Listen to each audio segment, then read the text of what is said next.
What's up, guys? We are here at Anchored and Turned Up headquarters. This is where all the magic happens. Thanks for tuning in to today's podcast. Antonio Brown. Unfortunately, we had a little audio mishap. The first 21 minutes, the audio is a little sketch. So if you want to skip past that, go here. Otherwise, thanks for tuning in. And just for y'all tuning in, I'm going to give you a coupon code. If you go to Anchored or Turned Up, type in code AB for Antonio Brown, you're going to get 35% off. Thanks for watching.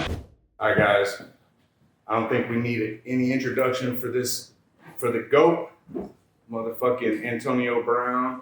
We're about to make history. As AB says, we're making a movie. To the theaters. But welcome to the Saylor podcast, brother. Thanks for coming to Tennessee. Hey, man. Thank you for having me, man. I heard a lot about you, man. It's great to be in person with you. Yes, sir. Appreciate you taking the journey. Bread on the Southern Made part. That's right. So yeah, I mean, you said you've been to Tennessee, but not in the country. Yeah, it's my first time. First time in the country. Yeah, it's a different vibe, but it's pretty cool. You know, pretty calm. Yeah. Peaceful. Yeah. So, brother, obviously, I didn't know you before recently, but like I told you, your energy has made it like where I've just been excited to have you on here. Such high energy, always laughing and smiling. Is that how you've been, or you just kind of like? This is who I am. You know, I feel like you're a reflection of what you radiate. You know, life is a circle, so right. Whatever you put out, you know, that will usually come back. So yeah, as a person that run off long energy and bring a lot of positive energy. Yeah, for sure. So, man, I was an NFL fan back when I was younger. I kind of stopped watching football maybe like 12, 14 years old. Why did you stop? I just, man, I don't know why. I just got into like mixed martial arts, UFC. I mean, I'll watch a game every once in a while, but just not huge into football. That being said, there's like 4 or 5 names that are notorious in my mind and in I think the whole world's mind when it comes to football, even for non-NFL fans. And it's like Tom Brady, Emmitt Smith, Deion Sanders, and Antonio Brown. So, you know, I don't know if that... I feel like football is a tough game. You know, obviously guys wear helmets and you can't really see them, but I feel like football is probably one of the best sports in the world. I know people like to throw around soccer as being an international sport. Yeah, that's... But the thing about football is like, you better bring your best right now because you could not only lose your spot. It's mad competitive. It's a watch on a worldwide scale. And you're getting criticized. Like you never heard of any soccer player that's true. That's criticized or put on the public media, mass media. And like, you know what I'm saying? So being a football player, I feel like not only you gotta be a gladiator, warrior in competition and competitiveness to be able to own your spot because it's like, don't forget it's next. They're looking for the best players. That's it. The NFL draft come every year. Every year. They trade players every year. There's contracts involved. So not only is it the most competitive, I mean, it's on every TV channel from Monday, Wednesdays, Fridays, Saturdays, Sundays. So it's like, it's always available. It's always watching. I feel like it's the best game in the world, being that you're under the most microscope, right? Under the most competitive, and you're being criticized. Man, I didn't think about it like that. Like there's a draft every year. Yeah. So how does that feel? Like the pressure of knowing that 12 months from now, there's going to be another set of motherfuckers that are hungry. That's why you gotta love the game because it emanates your best. And whenever it's competition and competitiveness, you know you gotta be your best because you're being judged and watched and criticized and put against this player. That's what brings the best out of people. So I feel like in football, that's why I think it's ultimately the most best sport in the world because there's no hiding. Someone's watching your film, watching you on tape every play, right, and seeing your traits of what's your great things you're doing, what's the negative things you're doing, and how could you be better. So for me, knowing as a football player, as more players coming, it drove me to be more the best. Like never get off the threshold of improving, getting better because you know your spot could be taken. That's right. Yeah. So you kept that fire, that motivation. Bro, I never thought about it until like right now, but like a football player is a mix of like you gotta be a warrior. It's almost like a mix of every athlete. No one has it as hard as a fighter are gonna fight maybe like 2 fights a year. Right. You know what I mean? They bang themselves up in the gym. But being a football player, you gotta think you're gonna play for 17 weeks. Then it's probably 3 weeks in the playoffs, and then the Super Bowl if you get that chance. Then you got a summer camp where you play against your guys a whole month with full pads, banging, scrimmaging, and the fans actually could come out and watch. Right. So it's like there's no hiding. You know, a fighter you only gonna see the fighter when it's time for the fight. Right. You know, a football player, you're being judged from your practice. You know what I mean? Just from practicing, you gotta practice well because coach gotta have the confidence knowing that this guy can do the job that we're trying to establish and run. So for me, it's just like, and you're going to get banged up. Not just, every player. And you got to play the next week and the week after that. That's crazy. And your job is, depending on can you play. Right. And high level fighters, the high level fighters might fight once a year, twice if they're pushing. But exactly. Damn, bro. And after the fight, they go home. Yeah, and then you don't see him until the next big fight. Next couple months. Right. So he could probably turn into a different dude after the fight and then be back to the fighter. You know what I mean? As a football player, you got to be disciplined. Like discipline is one of the most key components in having success as a player because your will not only going to be tested every practice, every game, and there's no hiding. Yeah. Have you always had that discipline? Like, when do you remember, like, damn, okay, I see other kids that are out fucking off, and I don't have time for that shit. Discipline will preeminent success in anything you do. And the more you can understand that early on, the more success you have. Being a kid, as myself, that grew up in Liberty City, and I had to raise itself and be in a position where I had to learn fast. Like, hey, my decisions affect my outcomes and the scenarios I'll be in my life. So to me, I had to understand discipline and decision making at an early age. And being a football player, you travel to games, there's distractions, girls hitting you up, and you got to be able to discipline your life to get what you want. And for me, I had to learn that at an early age, just growing up in Miami, Liberty City, where it's mad fast.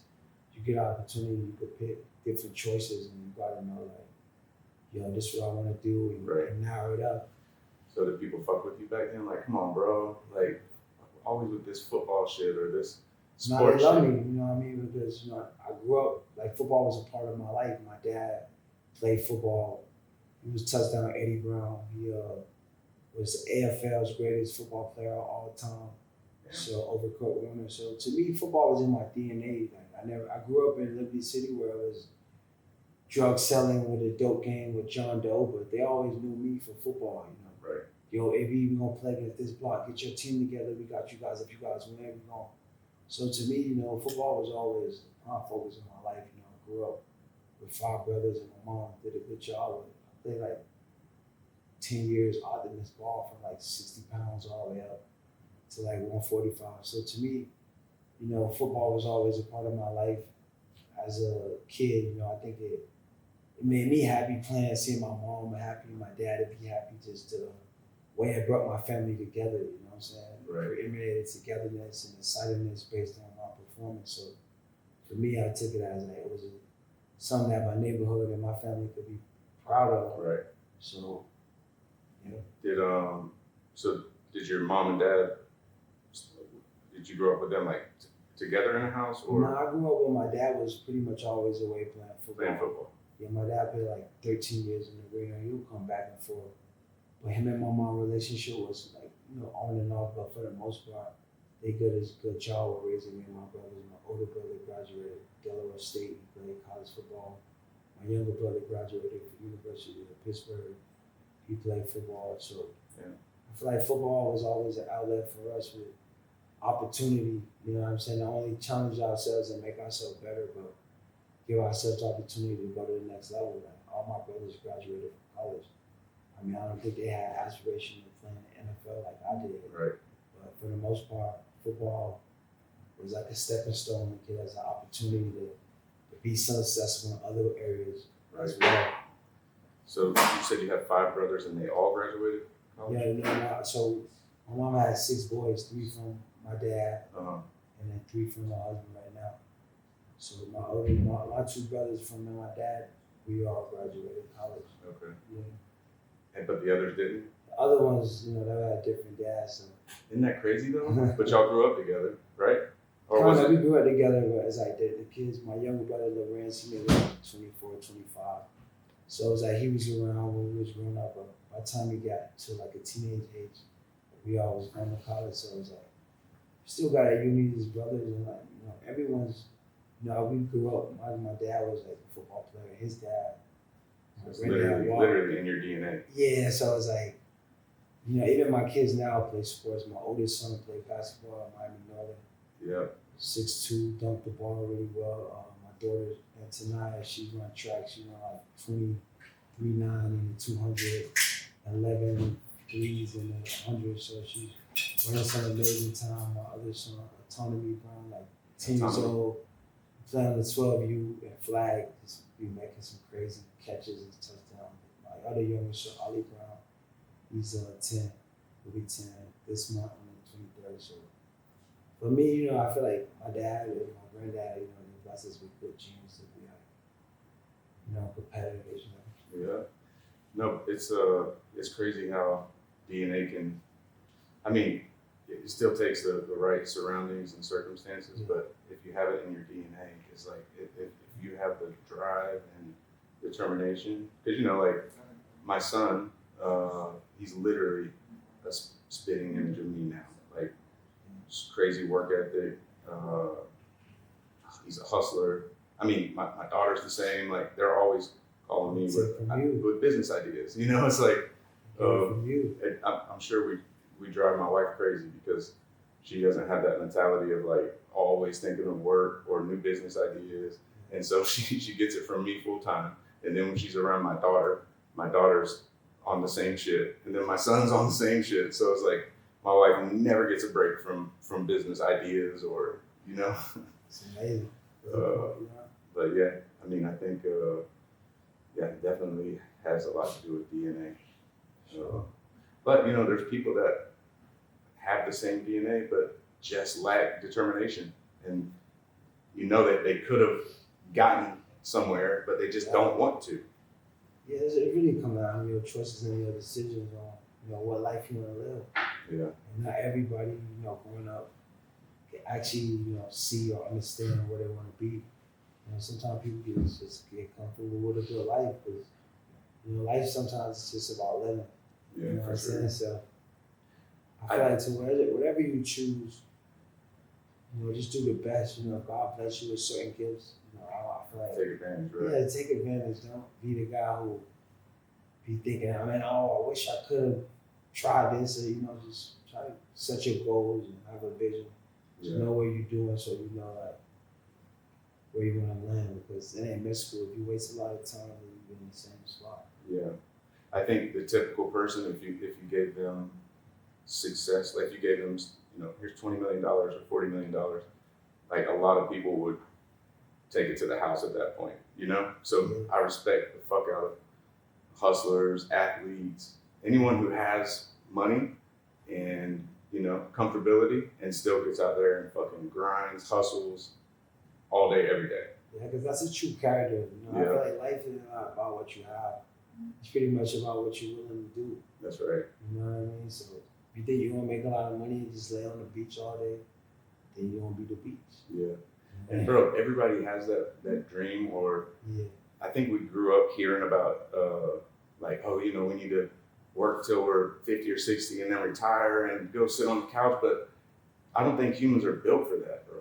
I think if you don't have something that you're working towards, always, even when you're 80, then life stops. Then it's like it stops. Yeah, you gotta keep going. That's the thing about life. It never stop going. It can never end it. So it's like, yo, you gotta keep going. Keep moving. Yeah, because the moment you stop going, it's like, when life pass you up, you just stop. Yeah. So that's the key of life. No matter what happened, just keep going. Yeah, keep pushing. Yeah. So you mentioned Liberty City, and you grew up around drug dealers and violence. Were you raised in Liberty City? Yeah, my mom grew up, I grew up Section 8 housing apartment right in the heart of Liberty City, right on 58 Terrace and like 17th Avenue. Just for a couple of years out of my life, my mom moved around a lot. Right. That's where it all started from like 6 years old to maybe like 11. Okay. And, you know, it was good because it was a lot to see at a young age. And I feel like if you see a lot at a young age, it allow your mind at a young age to start making decisions and choices. Yep. You know what I mean? And kind of narrow my vision of what I wanted for myself. Especially growing up, my mom, we loved football, watching my dad, you know, the Cowboys, when I was young, was winning a lot of championships. Yeah. With Michael Irvin, Deion Sanders, a lot of different players. So to me, you know, me and my brother, we truly like inspiration, aspiration, watching football, playing on the weekends at Grand Cherry Park.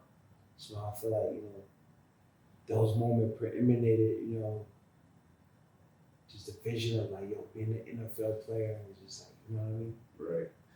Yeah, I noticed that a lot of high achievers, whether it be athletes or business, a lot of high achievers have experienced tons of struggle as a child. Mm-hmm. You know, it's almost like you know how we want to give our kids a better life now, Yeah. but then we think like we know what made us who we are. Yeah. So how do we fucking balance that, bro? Like, how do we make sure that our kids are driven, determined, but still give them a good life now, knowing that we had to struggle to get where we're at? I feel like, you know, life is just about being happy. I feel like sometimes when you've been through so much to get some, you want to feel like, man, we got to appreciate it so much. Yeah. And other people should see how you see it. But it's like everyone got their entitlement to their own choice and opinions. No matter if they have kids or any relationship, it's like you can't control or appreciate the mentality of an individual. But what you can inspire is, you know, happiness and work ethic and togetherness. Because at the end of the day, in this world, we all got a choice for whatever we're going to do. You know what I mean? And we want the best for what we want someone to do. At the end of the day, everyone got a choice for what they want to do. And of course, we want our kids to get the most out of everything they do and go after everything we think they're subdue or they destined to do or be. But at the end of the day, I feel like life's about being happy and whatever a person chooses, they gotta take it over God because at the end of the day, God give everyone gifts, opportunities, you know what I'm saying, chances. So it's up to you as an individual just to go after that. You know what I'm saying? Whatever that happiness for you. Yeah. Do you think that, excuse me, do you think you have the ability or we have the ability to speak things into existence? Of course, that's all about manifestation. Manifest, yeah. Yeah, it's like for anyone to do something great, you gotta already see yourself doing it already. Yeah. You gotta just make it part of you, write it down, see it. Yeah. So since when do you think your first memory of like knowing that you were destined for something greater than where you were at right then? Like probably when I went to prep school. So out of high school, I just knew I had to get to college. You know, actually I wasn't eligible with the clearinghouse, the SAT, all this paperwork stuff that you had to do. But the school, Alcorn State, actually still gave me a scholarship. Like, yo, we still want you to come. So I went there and they're like, yo, you can sit out a year, be a prop, stay here, go to school. I'm like, man, I don't want to stay here. This is okay, but it's not like where I feel like I need to be. right. So I caught the Greyhound from Jackson, Mississippi, like 19 and a half hours to Concord, North Carolina. And then I went to prep school there. I played like 5 games, and then I took my SAT over. It's like probably 2007. So once I took my SAT over, I ended up passing it with a 900.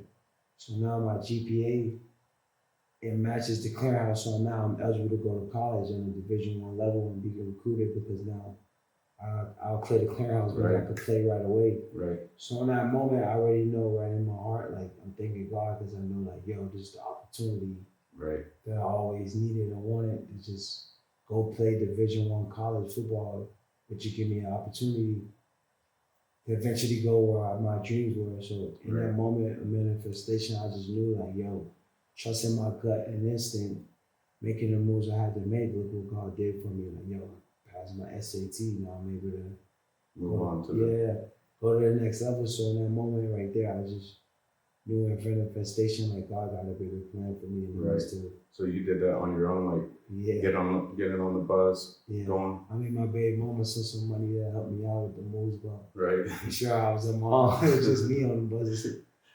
Yeah. And bro, I heard or I read a thing that said that you were shot in the ear. Is that true or not? Yeah, true. Okay. Yeah. So growing up in Liberty City, man, parties always get shot up. Like it was just like a neighborhood thing. You know what I'm saying? Like every party in was just shooting. Yeah, and I was so it became normal, right? Yeah, like and I was in the car leaving the party, and it was stray bullet.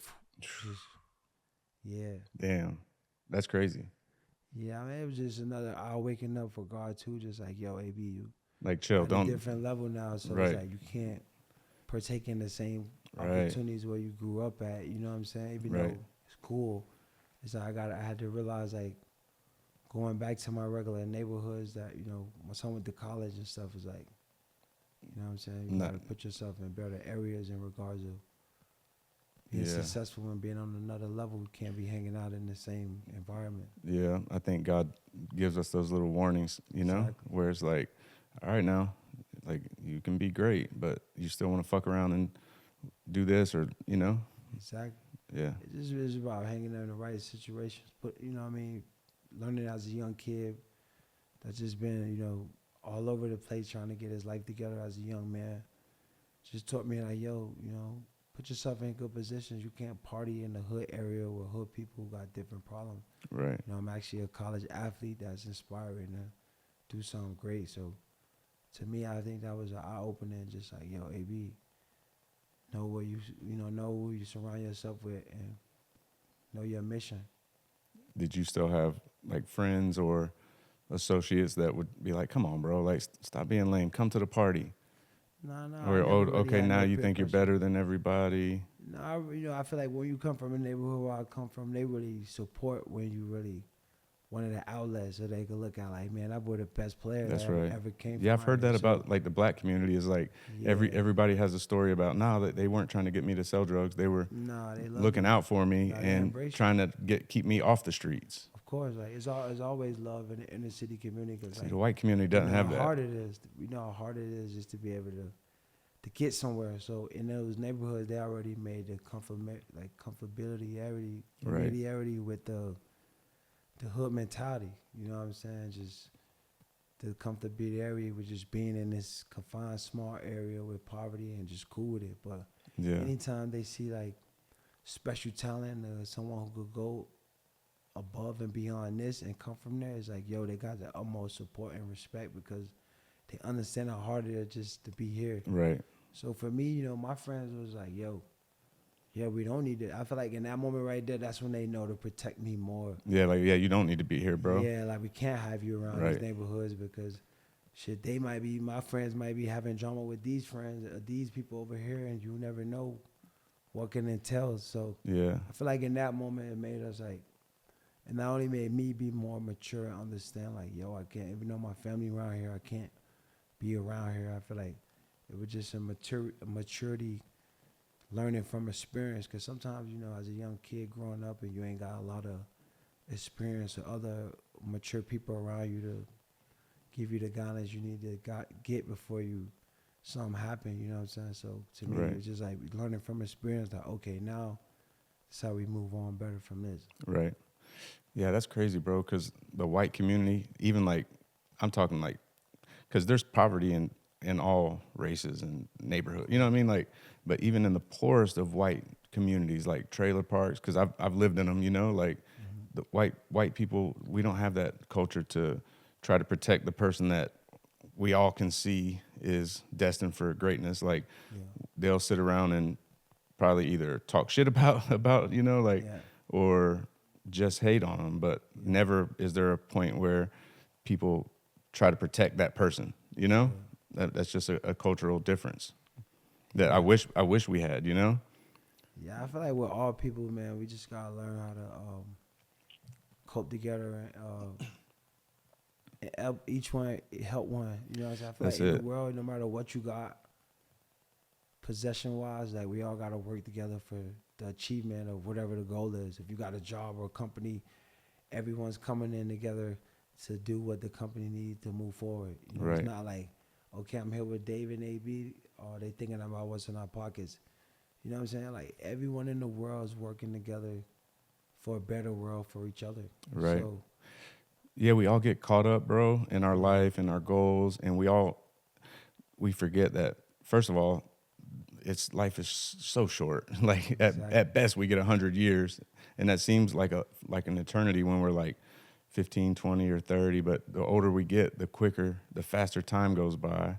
And then at a point, I think, or at least for me, I realize like, and I think it's obviously people are going to say, oh, it's easy for you to say that because you have money now, but like at a point I realized like it ain't about the money, bro. It's about love, doing what's right, just being a good human being is what 100%. makes the biggest impact on people. Because like if you pull up in a Lambo and you got all the flashy shit, that's going to be a temporary thing that they think and talk about. But if you are respectful and you help people and you're kind and loving and considerate, that leaves a impact that lasts forever. 100%. And one thing about money, man, you always can get it back. Yeah. You always got to count on it. You know how much you got. You know, you can never really get back this time or know how That's much right. time you really got. So, and really the highest thing as a human to really inspire, you know what I mean? To inspire someone else. So, in all actuality, it's not about what you got. It's all about what you're willing to do. You know, if someone's seeing you for what you got, then it's just a shallow part Right. for what they're seeing. But, Right. you know what I'm saying? I feel like it's got to be more to people, and that's why podcasts is and breaking bread with different people from all over the world, just to open the mentality and open the ideas of just people being more intuitive, having more unity just for the better cause of better living. 'Cause Right. at the end of the day, everyone just should want to live a good life. Yeah. I think it's just hard for people, bro, because depending on the situation, they're only able to, and I've been there, like whenever I was like facing certain shit, it's hard to really talk me out of the thought of like, nah, I'm going through some shit right now. Yeah. Fuck that, Yeah. But I think it just comes with maturity and age, Yeah. understanding, So going back a little bit, was there a point where you were homeless? Or No, I would never say I was homeless. I feel like homeless is like you ain't got nowhere to stay. Like I Right. always had a place to stay. Like in high school, I was a starting quarterback for the high school, so it was like I'm the guy that give people the ball, that throw the ball, to put others in success. So right, I never would just like homeless. I just feel like I live with my friends and like just on my own, staying with people with not having like an older person there as support to be like, yo, AB, this and this and that. But I feel like for me, that kind of made me a man early right, to understand that, yo, no one's going to make it easy for you. Nobody's going to give you none. Whatever you want out of life, man, it's going to come down your will, work that's ethic, right, and what you go after. So, I feel like I always had a blessed life, and all the positions I was in just emanated me to take a step of growth, to be able to be the man To God step wanted up, me to right. be, yeah. So I just embraced it, you know what I'm saying? And, never let it deteriorate me from who I knew I was destined to be. yeah. So were you like beefing with your mom or dad at a point, or you just finally No. got to a point where you just started staying with different people? No, my mom had a husband, and Okay. like she had more kids. And at that point, it's like you growing up in a house where a guy having new kids, you're not his son. Right, And it's like, yo, I'm like 16, I'm like already a man. So for me, I had a lot of run into with my mom, husband. They used to drink a lot. Like people who drink a lot, they get loud, argue Right. with each other. And I wasn't comfortable with a guy yelling at my mom all loud. So a couple of times I took him to the movie theaters. Like, you know what I'm saying? Yeah. So it got to the point where my mom was like, it's uncomfortable for you to just beating that guy Basically up got and two men staying fighting here. against each other, and she Yeah. loves both of them, and Nah, it put it's like I can't give her no beef, so I was like, she gotta go with like yeah, exactly, who's getting her rocks off. Yeah. I'm a 16-year-old kid, so it's just like, and she got other kids. So for me, it's like I was just doing what I needed to do as a man at that point. Being a high school kid, lifting weights, starting quarterback for Miami Norland 6A team. I mean, I just was a young alpha male at a young age. I just felt like I had to protect my mom. Like I wasn't having no man call my mom a bitch while I'm present. So for me, I just took a lot of manly roles at a time. Probably my mom, she probably liked it, but I know it wasn't right for me to just still beat her. You know what I'm saying? I feel like my mom always was there for me, loved me, but it was like I was ready to be a man in that situation. Just to make sure my little brothers was comfortable, my mom comfortable. I just stayed with my friends that was on the brink of going after what I wanted to go after. Going to college and playing ball. Yeah. Yeah, I mean, like for me, I was raised by my mom. My dad was never in my life. And my mom was a really bad drug addict my whole life. And I got to a point where I resented her. Like I couldn't stand being around her type of shit, you know, just because like at a young age, I would always tell her like, okay, you got to stop doing this. You got to quit drugs. And then when she would use drugs, I would think like, damn, she doesn't love me, you know? So I got to a point where I was just super resentful and she would, but she always looked at me as like the man of the house, even like as I became like 12 and 13, 14, like she would have these different boyfriends and shit. And when they would disrespect her or fight with her, she would always run to me and be like, this, like such and such just hit me. You need to go beat his ass right now. And so, you know, from an early age, she was getting me in these damn predicaments where she would have me fighting grown ass men. But similar shit, like when she found someone that she really loved or liked and then moved them in, and, you know, they would do the same shit. And then I would step up and try to protect her. And then she would be like, quit, David. You know, like she would try to stop me from fighting them. Whereas like before she would encourage it. So I'm like, you know, it wasn't just that, but yeah, it got to a point for me where I was like, man, fuck this. I moved out at 15. Actually, my wife, Karen, who you met, we've been together since we were 15 years old, bro. That's amazing. 30 years. Wow. And that's love. Yeah, so she's seen all the craziness. That's fire. Yeah, she's seen it all. Like those things you go through, just, you know, I feel like trauma really preemanates the best out of every human. I feel like if you don't go through nothing, you can't get to something. Yeah. You know what I mean? And I feel like God put us to his warriors, like his closest people. That's like, right. Through the most things to kind of bring the best out of you. Because I feel like most of the greatest people in the world have faced the adversities. Highest the trauma. biggest, yeah. You don't, there's no, I don't think there's a single story in the Bible where Jesus went and helped somebody that was, you know, already doing great. Like he always sought after the people that, like the worst of society type of shit, you know? Because I feel like when you go through stuff, it builds character. Yeah. And like you really can never really find out your true self unless you go through the adversity. Right. I feel like character reveals your true self. Because everyone's cool when it's cool. Yeah, yeah. But like, how you gonna be when it's hot? Yeah, how you gonna be when it's hot? Cool? That's to preemanates like who you are as a person. Right. You know what I mean? Bro, I got to a point where, and man, it took me a long time to mature. I would say, let's see, I'm 45 now, so I would say around 35 or 37, maybe even closer to 40, to be honest with you. Yeah. I realized that if it wasn't for my fucked up childhood and the way my mom raised me, I wouldn't be who I am, bro. Like, I wouldn't change a fucking thing about my past. Exactly. Or at least, I might change a couple things, but not about the way I was raised, you know? Like, she did the best she could. She was struggling on drugs, but she always made sure that I had birthday presents and Christmas presents, and, you know, she did her best. I just feel like, man, we don't choose our family who we were born with, or how we come in the world.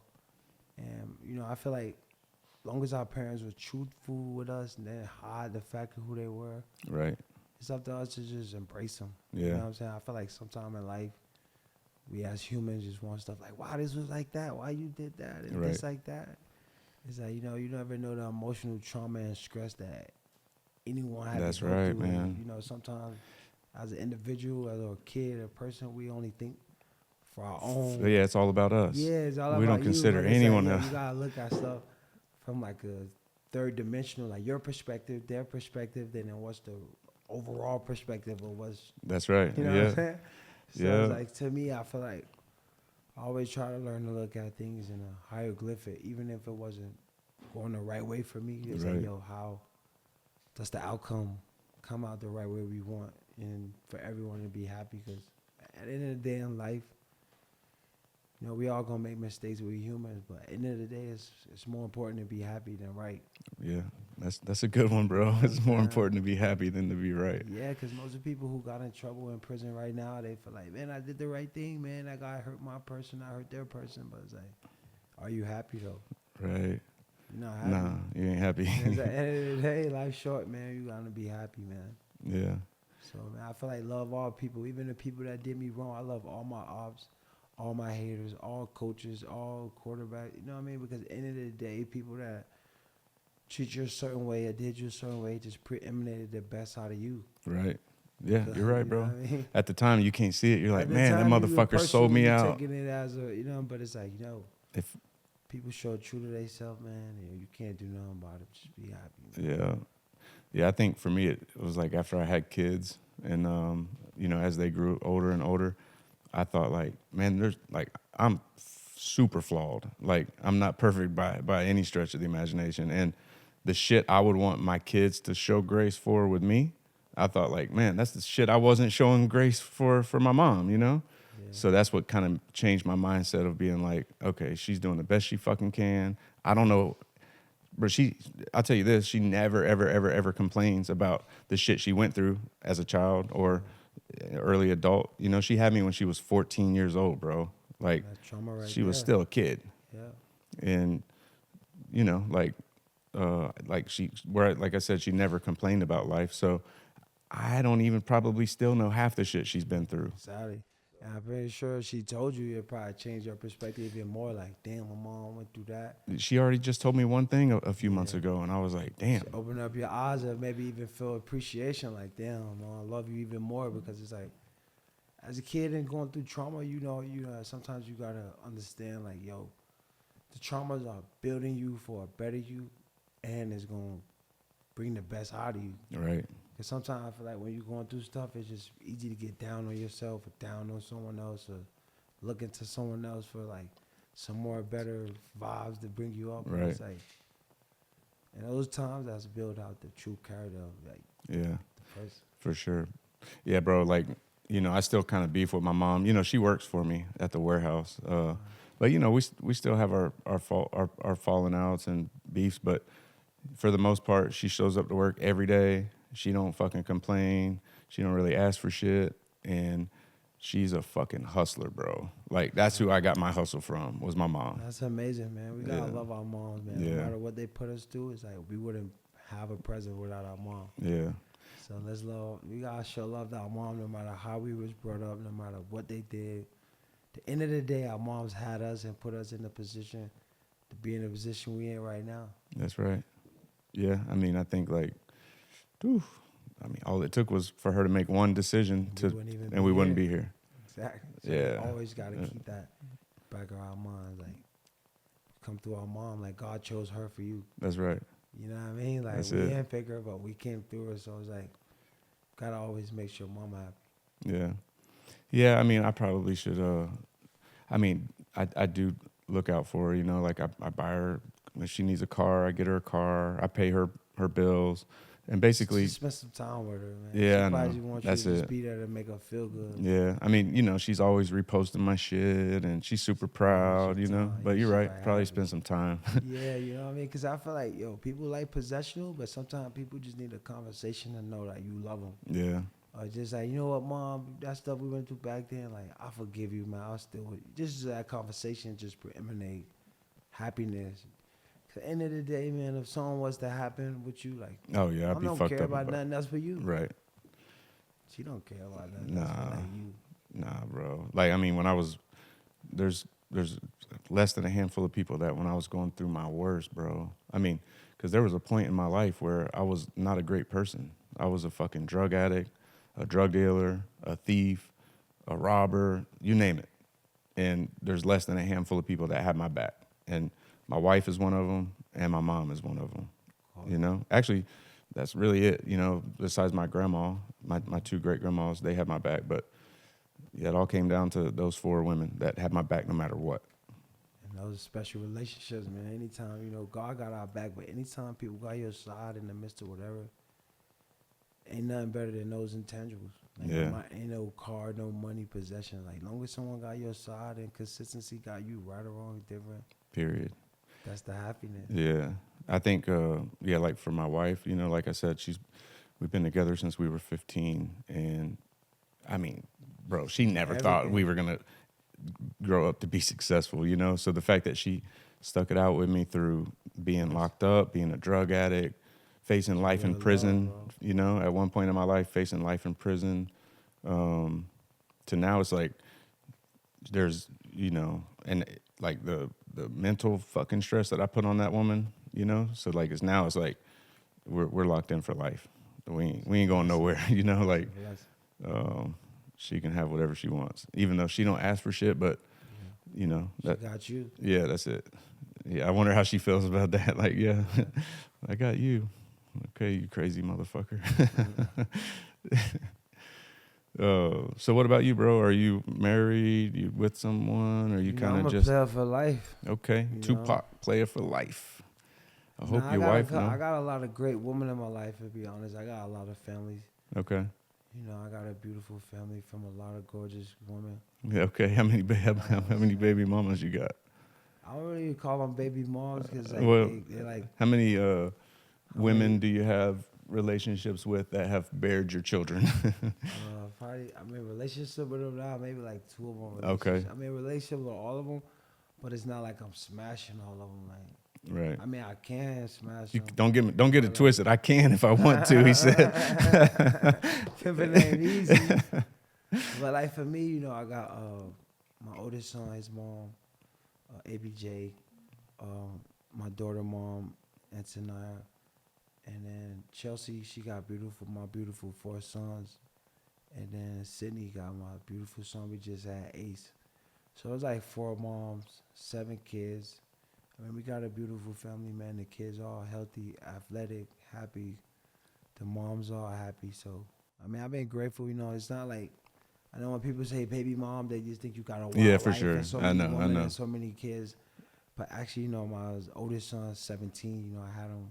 He'll be 18 in November, 11th grade, 12th grade next year. So I had him when I was like 19 years old in college. Oh shit. You know what I mean? What was that like?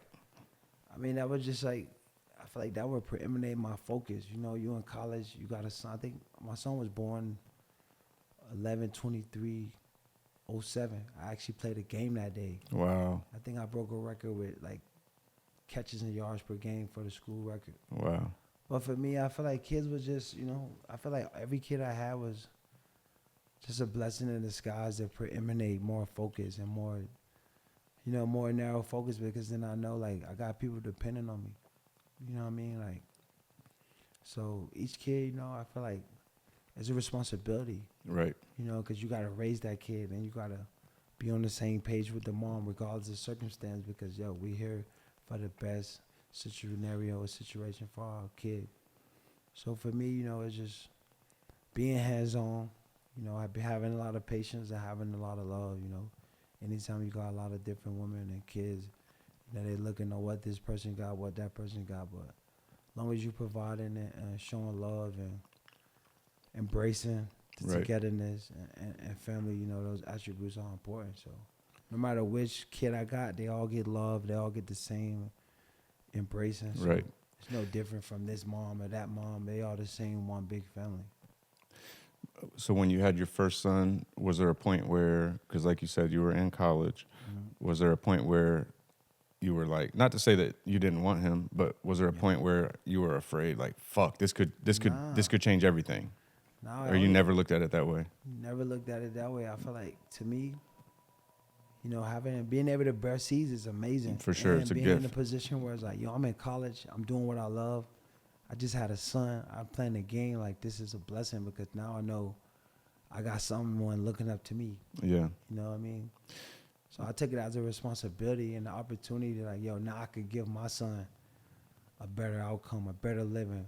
You know, now he got a trust fund. He'll be able to get opportunities and money without even having to set foot on nothing. You know what I mean? So Right. it's just like, I took it as a challenge to be like, yo, I'm going to make it the only better for my son and Yeah. how he's raised and, you know, how his well-being and how his future is. And, you know, that's the real legacy of what you leave behind this Yeah. earth, you know, because at the end of the day, we're going to leave and it's like, yo, what you left behind. That's right. I hope y'all leave behind some beautiful, amazing kids that go on to do amazing things in this world and a lot of more possessional material things they could go along That's with them right. and still be here for them. So, Yeah, I think, like, for me anyways, like, the impact I want to have, or I guess the legacy, is it all comes down to what my close, which is like my wife, my kids, and my brother, my brothers, like, what did they think about me? Was I a good person, or was I an asshole? Did I help people? That's all I give a shit about when I'm dead, is like,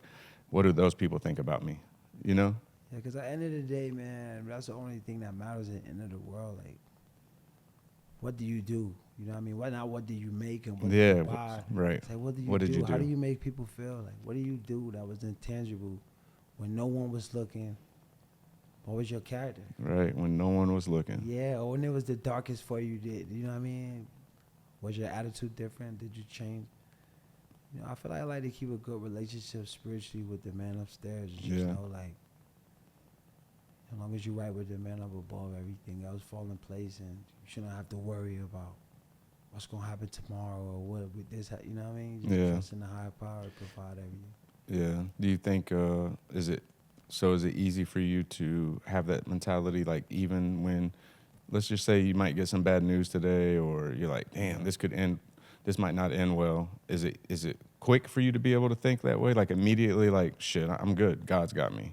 Or does it take you a minute to, like, That's the automatic. I feel Okay. like life is the flow of ebb and flow. Is that gonna be up and down? Some days you're gonna be great. Some days it might not be the same. But your overall attitude of what you choose right? is the most important thing. And I feel like that's what God judge you on. Like, your mentality when things are not right, is it the same when it's good? Yeah. Because at the end of the day, God is watching how you operate on them. When Right. it's lower.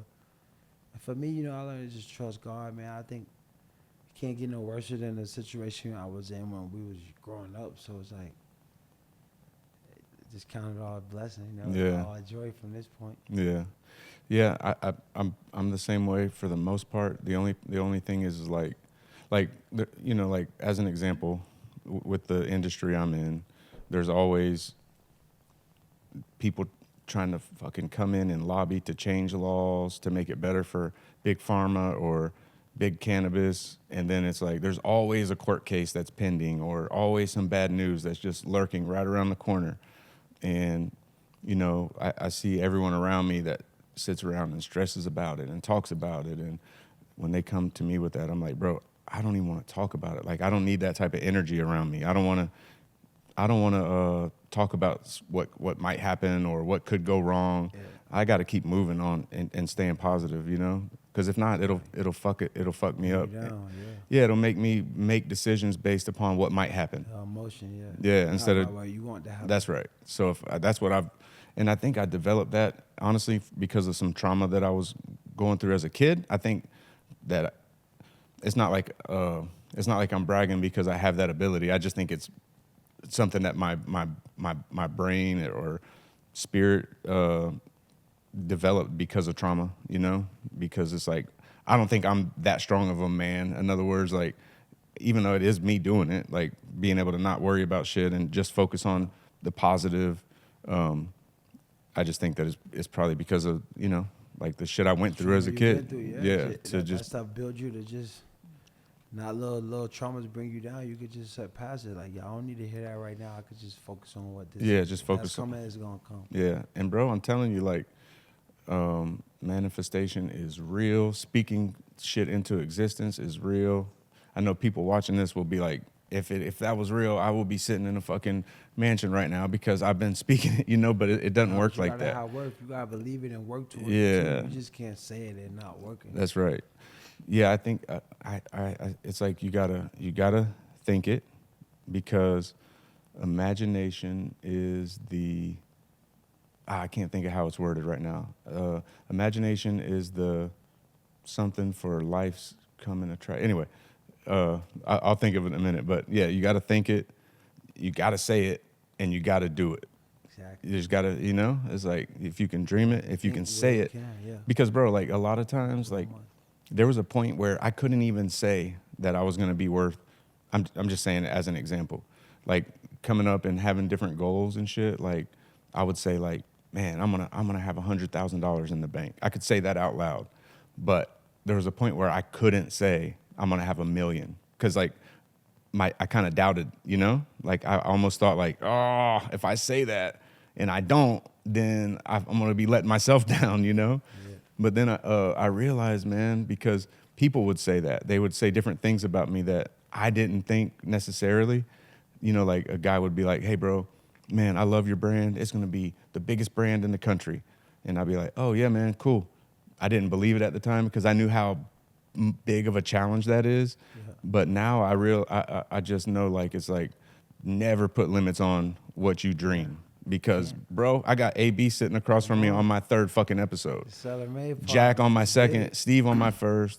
And these are all things that I talked to my team about 2 years ago. Yeah. I told them, like, we're doing this shit. I'm not half-assing it. I'm blessed. I'm highly favored, and it's going to be successful. You know what I mean? Yeah, and here we are. Power, man. Words got power. So much power. And if you speak them, man, it could come in existence. Both ways, positive and negative. If you walk around being negative all day and griping or complaining, come around. That's how your life's going to be. Exactly. It's all about how you speak, how you feel. You can will yourself into that position, especially with work. Everything you want to be, you got requirements. You know what it takes to do it, so. Yeah. Just do it. Yeah. Like Nike. So, okay, let's back up a little bit. Let's come up with a new term for baby mama, something that doesn't have such a negative connotation. Then the ladies hear it, they just feel like, a woman who thinks she's just a baby mama. Yeah, it just sounds like a... Like she ain't nothing to the... Yeah. I feel like the mother of your kids. Mother, okay, really mother, yeah, so mother of your child, okay. So, you said you have 4 or 5, somewhere around there. I don't know, I can't remember. 4. 4. Are they all black? Some two, white, two some black. It's a chocolate swirl. 2 black, 2 white. 2 black, 2 white. Yeah, chocolate swirl. Okay, so you don't have a preference. You love the ladies. Period. You don't discriminate. Yeah, I feel like I like a variety pack. Especially if I'm a sour patch, I like a good starter pack. Okay. Value pack. Yeah. Yeah, that's funny, man. This is a first of all, bro, like this has been fucking epic already. Like, I think, bro, like people have a total misconception about you. Like so far, like I didn't mean to say so far. I meant to say like first of all is what I meant to say. First of all, you're fucking highly intelligent, highly fucking I don't even know, man. Like your energy, your fucking, I mean, the media is ran to make money. Bro, like they sell newspapers, they sell articles. Like, yeah. They make money off like painting guys, pictures in my position, but let's get this clear. Antonio Brown is known for work, being one of the best players all time. Yeah. I'm up for the 2027 Hall of Fame draft. I am the #1 receiver in Steelers history. You could look up the receiving yards. I got more yards than Hans Ward with less games. It's really not no smart on my rep. I just was real intelligent to put myself in some positions that people in the normal world, normal society may have been a little nervous to put themselves in. Obviously, I walked off the field to walking into another path, a journey where no one never understand. But that's a part of having a revolution and trusting God, and things happen. But let's get this clear. You've been hanging out with me for a day. You see the way people react to me in regular places. Fucking they love you, bro. Exactly. So it's the whole room changes when you walk in. When you see people write on TV and talk about me on TV, it's to sell. That's it. It's just to sell paper. That's it. No, because the good shit wouldn't sell. They monetize. Yeah. the message is to make money, and Yeah. no one's just gonna say, "Oh, Oh, you know, he he's a took great 50 person. pictures today. He signed Yeah, 100 exactly. autographs." Or AB's great. yeah, Nobody's clicking on that. yeah, they wanna AB's hear- crazy. Exactly. He fucking did this. He did that. I bring more viewers to ESPN. Yeah. More clicks and like. But you feed in. I mean, not to say you feed into it, but like you just go with it because it's like you know who you are. The people around you. Criticism is answered with achievement. Right. If I worried about everything someone said, if I hired a publicist to rewrite Yeah, what yeah. someone said, or come back with what someone said, it's like, yeah, bro. Life's about actions. You know what I Yeah. mean? We worried about what people say. If they worried about what they saying, not what I'm doing, then Right. it's like it's already a problem. So Right. to me, you know, it's not about what we say or what other people say. It's about what we do. And criticism and answer with achievement. Anytime you're doing something great or doing something that's never been done before, Right. of course people going to criticize you because they're nervous. They've Yeah. never seen this done. What? They never see a guy walked off an NFL football field. I mean, to a normal person, it's like, Yeah, like fucking crazy. he's crazy. He just walked away from. They never thought about I saved millions, I made millions, hundreds of millions. Like, what do they want me to play till my knees give out? Right. You know about cartilage? You know about cartilage. Right, You know, right. I got so much. What do you want me to not enjoy my life? You want me Right. to No, just- they're you want me to uh, talk to you like a boxer, like I can't pronounce words. I'm slurring because I've been banged up in the head or. well, they're selfish. I mean, You know every what I'm every sports fan or anybody who loves even an actor or an athlete selfishly, we No, want I- you to keep playing. No, I don't Selfishly, even we think it's want. Selfishly, it's just like I feel like America make people humans. They make humans gods. Gods, yeah. And it's like, yo, bro, I am not a god. Like I'm a great football player, but I'm a human just like you. I have emotion. Right. I have testosterone. I got energy. I'm not just like a stove. Like, Yeah. You know what I'm saying? You just can't cut me on and off. And you know what I'm Yeah. saying? Like, so I feel like as a human, like when you play sports and you're looking at your favorite entertainer or you're looking at someone, I feel like you lose the fact in your brain as a human. That We're forgetting that this person's like human. just like me. Just like you. Yeah. So it's like you can't just think that I could play every game because sure. I'm like my body don't hurt. Like, you know what I'm saying? Like, Bro, fuck, you fuck my fantasy football league Yeah. because you ain't play, but it's like, yo, I'm bro, I'm guilty of that you know same what I'm shit, saying? bro. Like We all are. We all humans. you know, Izzy Stylebender, Adesanya, the Yeah, UFC yeah. fighter. That's Like, my guy. bro, like, I gotta don't even feel I like couldn't a I hero, can't too. explain the Feel me? feeling of when he lost, bro. I mean, Yeah, you told know him the that too. feeling. I'm like, bro, what are you? That you hurt me fighting too so. much. I'm like, I didn't think it was fucking possible, you know? Yeah, like, I he thought did he his was a ass fucking look. god. Yeah, he You know, is. not that, you know, but like, I just looked at Nah, him. because you look up to him so much. So because As a much. human, I feel like we are as a human looking at people for inspiration. Yeah. We gotta remember, you only can look at God like that. I mean, we all human. You probably like different people because they do different things, but at the end of the day, they're not God. Right. They're They're humans, still just flawed. like us. Yeah. They're gonna make mistakes. They might do stuff that you might not agree with. They might get their ass whooped. Right. You know what I'm saying? Because they're not immortal. That's right. We thought he was immortal, even though Yeah. I love Israel. Yeah. He just was hitting me up by CTSPN. We got to talk to him about his traumas and see everything he's Oh, in true. Brazil now. No, that'd be a good. I seen he just had a woman try to sue him, and he had his stuff in his mother name, so she couldn't Yeah. really take him away from his Yeah. stuff. So I feel like, yeah, man, we got to talk to people just to see their traumas and how we handle the traumas, how we overcoming adversities. Because as human, these are conversations that real human people like us need to hear and learn Right. from. Like, damn, I can't forget. Like, yo, I love this football player, but remember now he's a human shit. He's my, you know what I'm saying? So I Yeah. respect something from him that's like godly, like, you know what I'm Right. saying? Yeah. Bro, I tell you this, if you need a fucking cameraman or a doorman or somebody to just come sweep the floor when you have Izzy, Come on, bro, you're welcome to come and meet him. Bro. I'll be the camera guy. You know what I mean? You just be Dave. Bro. Yeah, Come on. I'm just saying, like, you know, Tailor-made. I'll do whatever it takes. Nah, you gotta come, bro. Right in Fort Lauderdale. I'm gonna try to get with him in a month. He said he'd be back from Brazil. Bro, you let me fucking know. Nah, it's done. I'm yeah, like he's the GOAT, you know? He took a couple L's, but he's still the GOAT.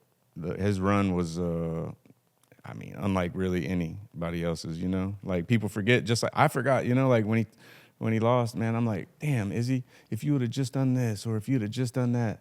And I forget You feel it. like he couldn't. You feel like he can't lose. Like, Yeah. that's how I feel like he can't lose, but yo, it's a fight. Yeah. His chin don't fucking got a class. He don't got a metal chin. His Yeah. chin bones is like his.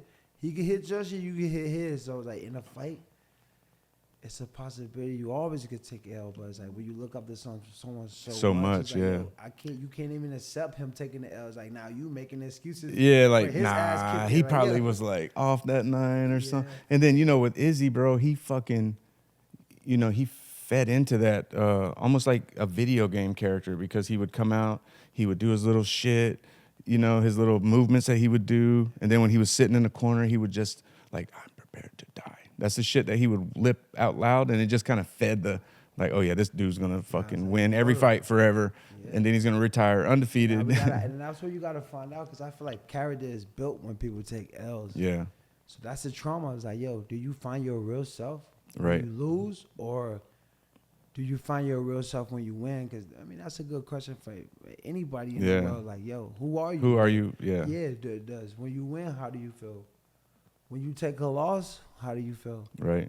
Because that's the true meaning of like a champion. Is like, what's your mentality? Right. What's your DNA and makeup when you take an L? Are you a sore loser? Right. Are you gonna minimize your roles when you lose? You Or- gonna act like, oh, it wasn't that. Nah, it was this, or yeah, oh, like, my how knee you- was fucked up that night. Like we gonna make excuses, or you gonna commit to be the difference, or you gonna Come back and get that W. exactly. So it's like the mind of a champion is always good to see what you like in the good and the bad, because life is all about good and the bad. Like you're Yeah. gonna face it no matter who you is, Right. unless you was just Jesus. I tell you, bro, when he lost to Alex Pereira, and then immediately came back for the rematch and knocked him out, bro. That was big, right? That was And then big. act like he fainted, but that imagine in that moment of just come back, of just taking that L, seeing his Coming son right taunt back. you and get knocked out, Yeah. and then come back out. Like, did you vision that? That's what's part of being great and being a great human. Right. Being able to face adversity and come back to it, because not a lot of people can handle adversity. Like, No. not a lot of people can handle criticism or being hated on and talked about or beaten down.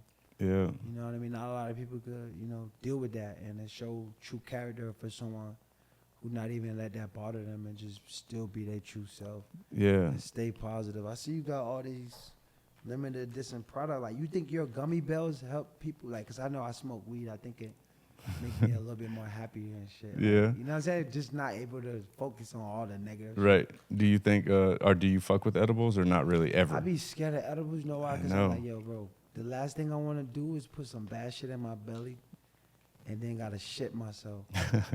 Edibles I'd rather hit burn different the too, bro. flowers. Edibles hit I mean, you different. can't control the edibles, right? Because like you never know where you're going to go. Do you Yeah. got CBD edibles? I do. I don't mind CBD edibles. Yeah, I had do. some of those gummy bear CBD. Yeah, we do. Yeah, we have sleep. We have, listen, everything we have isn't geared around getting stoned. We have health and wellness. We have Yeah. amazing sleep gummies. That's why I said the mental health. Like, Mhm. you got ashwagandha and some We- of the yeah, stuff. we got, that made me feel good. We got some gummies with CBG and a few other things that are good for gut and mental clarity. Love that. Go We ahead. have sleep gummies. We have Yeah. muscle and joint cream. We got all the Feel shit. good. The CBD cream is amazing. Yeah. Yeah. So how do you get this packaging, bro? Because I've been seeing, Dave, like your packaging is the fucking best. How many products you got within your brand? I know you got the Oh, turned bro. up juice. So Turned Up. So here's the major brands: Anchored Cannabis Company, Turned Up, Colorado Cures, So Colorado Cures for like mental Health and Wellness. Yep. Okay, health and wellness. Yep. Okay. Colorado Cures, Turn Up, And Anchored. Anchor. Anchored is the big one. Yep. Yeah, I mean Anchored and Turned Up are nationwide. Fire. Um, So where we could get this at? Anchor.com? www.stayanchored.com. Anchor.com. And then for Turned Up, it's turnedup.com. Turnedup.com. I ain't gonna lie, I love it. Yeah, bro. When we first did this, all my packaging said. Your packaging is so amazing. Thank you, bro. When we first did Turned Up, I did the Lil Jon, turn down for what? Yeah. I had That's fire. I had turned down for what on all of my packaging, package. but then I looked it up and I seen that Copyrighted? yeah. So I'm like, For bro, sure copyrighted. get that shit off my packaging before Before they sue. before the brand gets too big, and then then I got to pay a royalty to Lil Jon.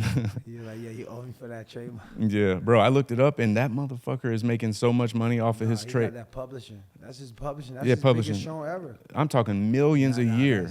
Like, what made Lil Jon. I never knew he was cross-eyed too. Remember, I always seen him with the glasses. yeah, he did always have glasses. Is he cross-eyed? Yeah, that's why he was wearing the glasses. I just found that out like 20 years ago. Right? Because he was, how long Lil Jon been around? Oh, forever. That's what I'm Like saying. probably We 20, only seen 20. him with glasses. Okay. Yeah, bro, he had us. Nah, He had us all glasses. going He's around super saying, hype. "Yeah, what? Okay." He's Me and my dope. homies, I'd walk in the room and I'd be like, "Yeah," and somebody would be like, "What?" And then we'd be like, "Okay." Oh my God, that was the time, bro.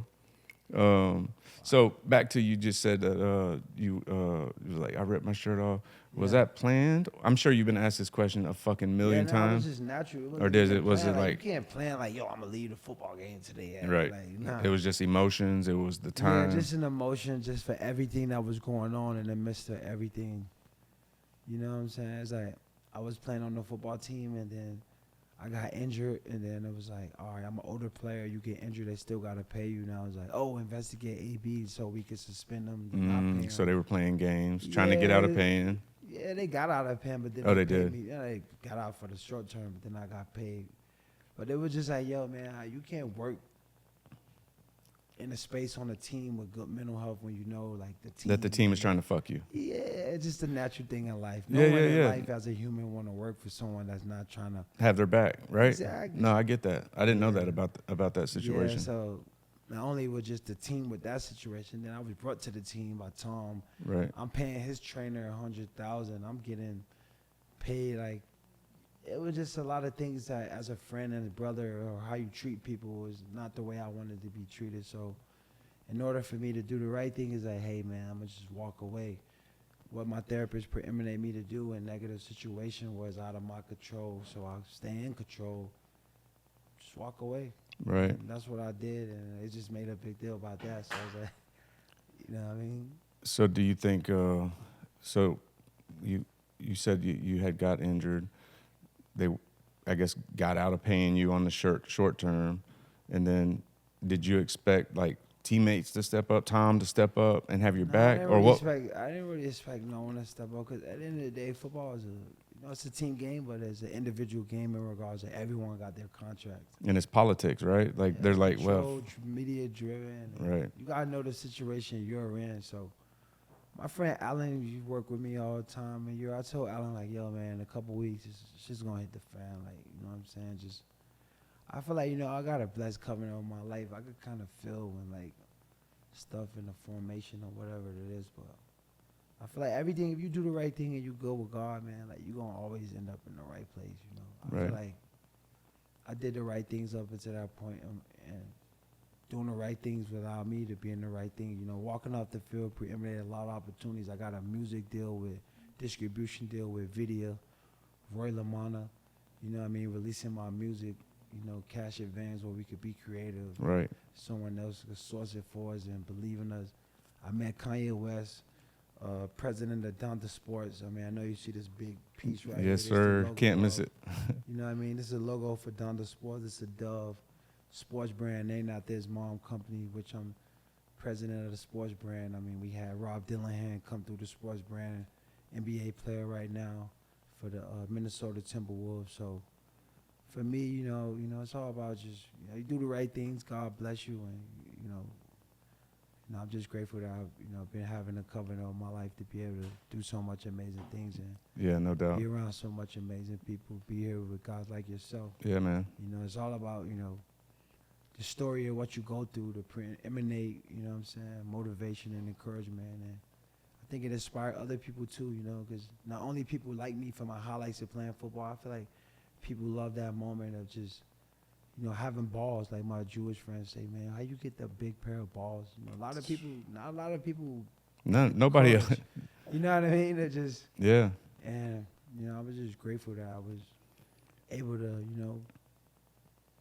just land on my feet, Pivot.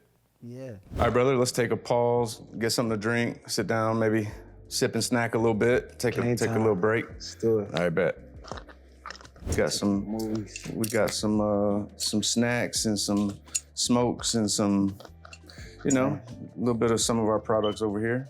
Like that, turn up, anchor pack. Yes, sir.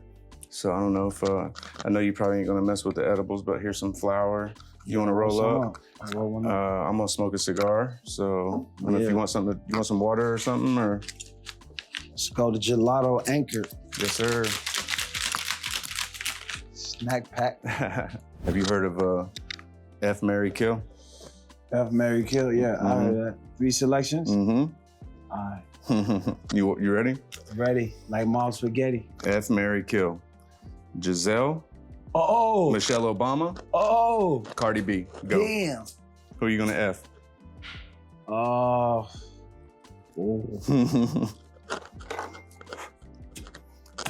So F, Marry, Kill. Yeah, Giselle, Michelle Obama, Cardi B. All right, Giselle, marry. Okay. F, I Michelle, probably F, Cardi B. and Kill Michelle Obama. Facts. Oh shit. Okay, I see we got a true Trump supporter in the house. Yeah, Nah. for sure, for sure. All right, bet. Big trumpet. On a scale of 1 to Kanye, how misunderstood do you feel you are? Because you know, misunderstood? yeah, everyone thinks Kanye is batshit crazy. So on a scale of 1 to Kanye West, how misunderstood are you? Man. Kanye is crazy. So it's, Maybe, I don't know. I don't know if you call it, I'm on Kanye level of craziness, but I think some people would say I'm probably on Ye level, maybe. I think I'm not that crazy though. I think Ye got like autism. yeah. I don't think I got autism. I mean, I think Ye is definitely a fucking genius though, you know? But I think he can't control, I don't know, maybe it's all controlled. Maybe he just makes it look like it's random shit. No, I think he's a genius in marketing. He always does a lot of things that, that's questionable from a public standpoint in regards of rubbing people the wrong way. I know a lot of people don't mind being rubbed and shit. You can't rub people the wrong way, I feel like, it's a right way and the wrong way to do things. I feel like it's a right way and the wrong way, then it's a Kanye way. Yeah. It's like a Ye way. So there's the right way, the wrong way, and then the Ye way. Yeah. Okay. Whichever way. I think that's like, I don't know if it's like a both way. Yeah. That way he does it. Like a fucking in Yeah, between. because he does it both ways. I don't know if it's like gay or it's like happy. The Ye way. Yeah, it's like a both ways, like positive and negative. Like, What was the craziest DM you've gotten from a woman? the The craziest? craziest DM you ever got from a woman? I probably got a couple nudes, back shots. Okay. Couple videos. How often? All day, every day? Usually on Friday. Couple on Friday. Just on Friday, right before the weekend, just to set the mood. Yeah, on the cash app. All right. Yeah, cash out. They send us pictures and then their cash app, right? Yeah. They trying to get a tip. Yeah. All right. What was the craziest DM you ever got from a guy? Oh shit. Doesn't have to be anything, Crazy? Hopefully it's not anything like a back shot, but Oh no. We ain't taking no but it back could be like, yo, bro, shot. No homes. I need this or that, or just Yeah. Usually don't accept from guys. And shit.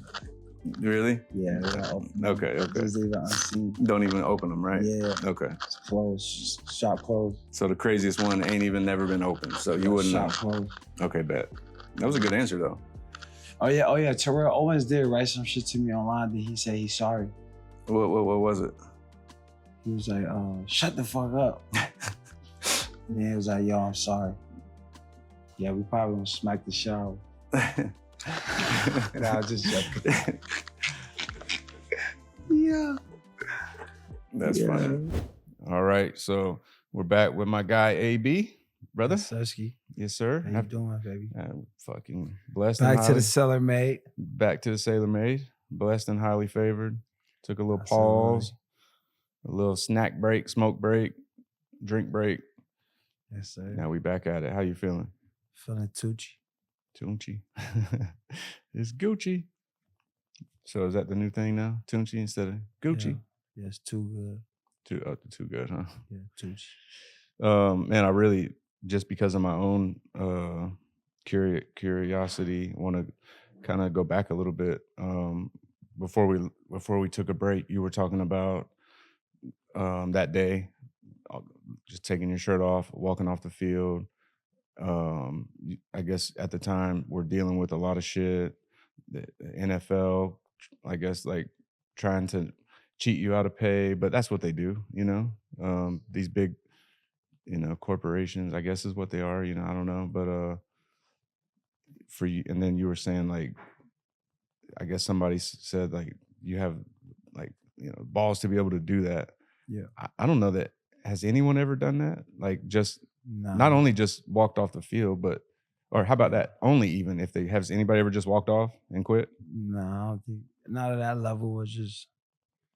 I feel like not at that level and not on that team like that and at a time like that. I mean, I guess we just had won the Super Bowl last year, so So the year before that, y'all just won the Super Bowl. yeah, exactly. Damn. Yeah, That's crazy, bro. Like, yeah, not, yeah, say it's like that's what the me. That's the thing is when they don't understand it, or they can't see themselves doing that thing, they want to immediately label it as crazy. yeah, Like me saying it's crazy is not the same fucking, not in the same category.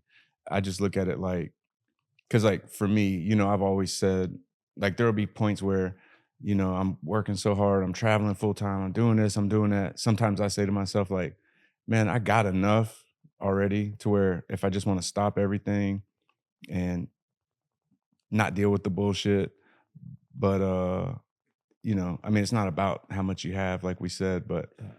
I don't think I would ever. Yeah, I don't know that I would ever just be like, okay, today's the day. Fuck it, I'm done. Not dealing with it anymore. Yeah, but Moving on. I mean, football is a game. You know, it's gonna come to an end. It's not like a business That's true. Yeah, that's so it's not gonna end requiring your health. eventually. Period. Yeah, no one can play football forever. So you just did it on your terms, I mean, it's just something that just so happened to happen. You know, right? sometimes in life, you know, it's like a revolution. Things just happen. You can't plan them. You know what I mean? I know the game will come to an end someday. You know, I never thought walking away would be the last time I play, but you know, I'm just glad I could walk off on my own 2 feet. You know, because Right. either you're gonna get cut, or somebody don't want you no more, or you're gonna play for less value than you probably Right. deserve or was Just like recognized. fighters, like they want to just fight another fight.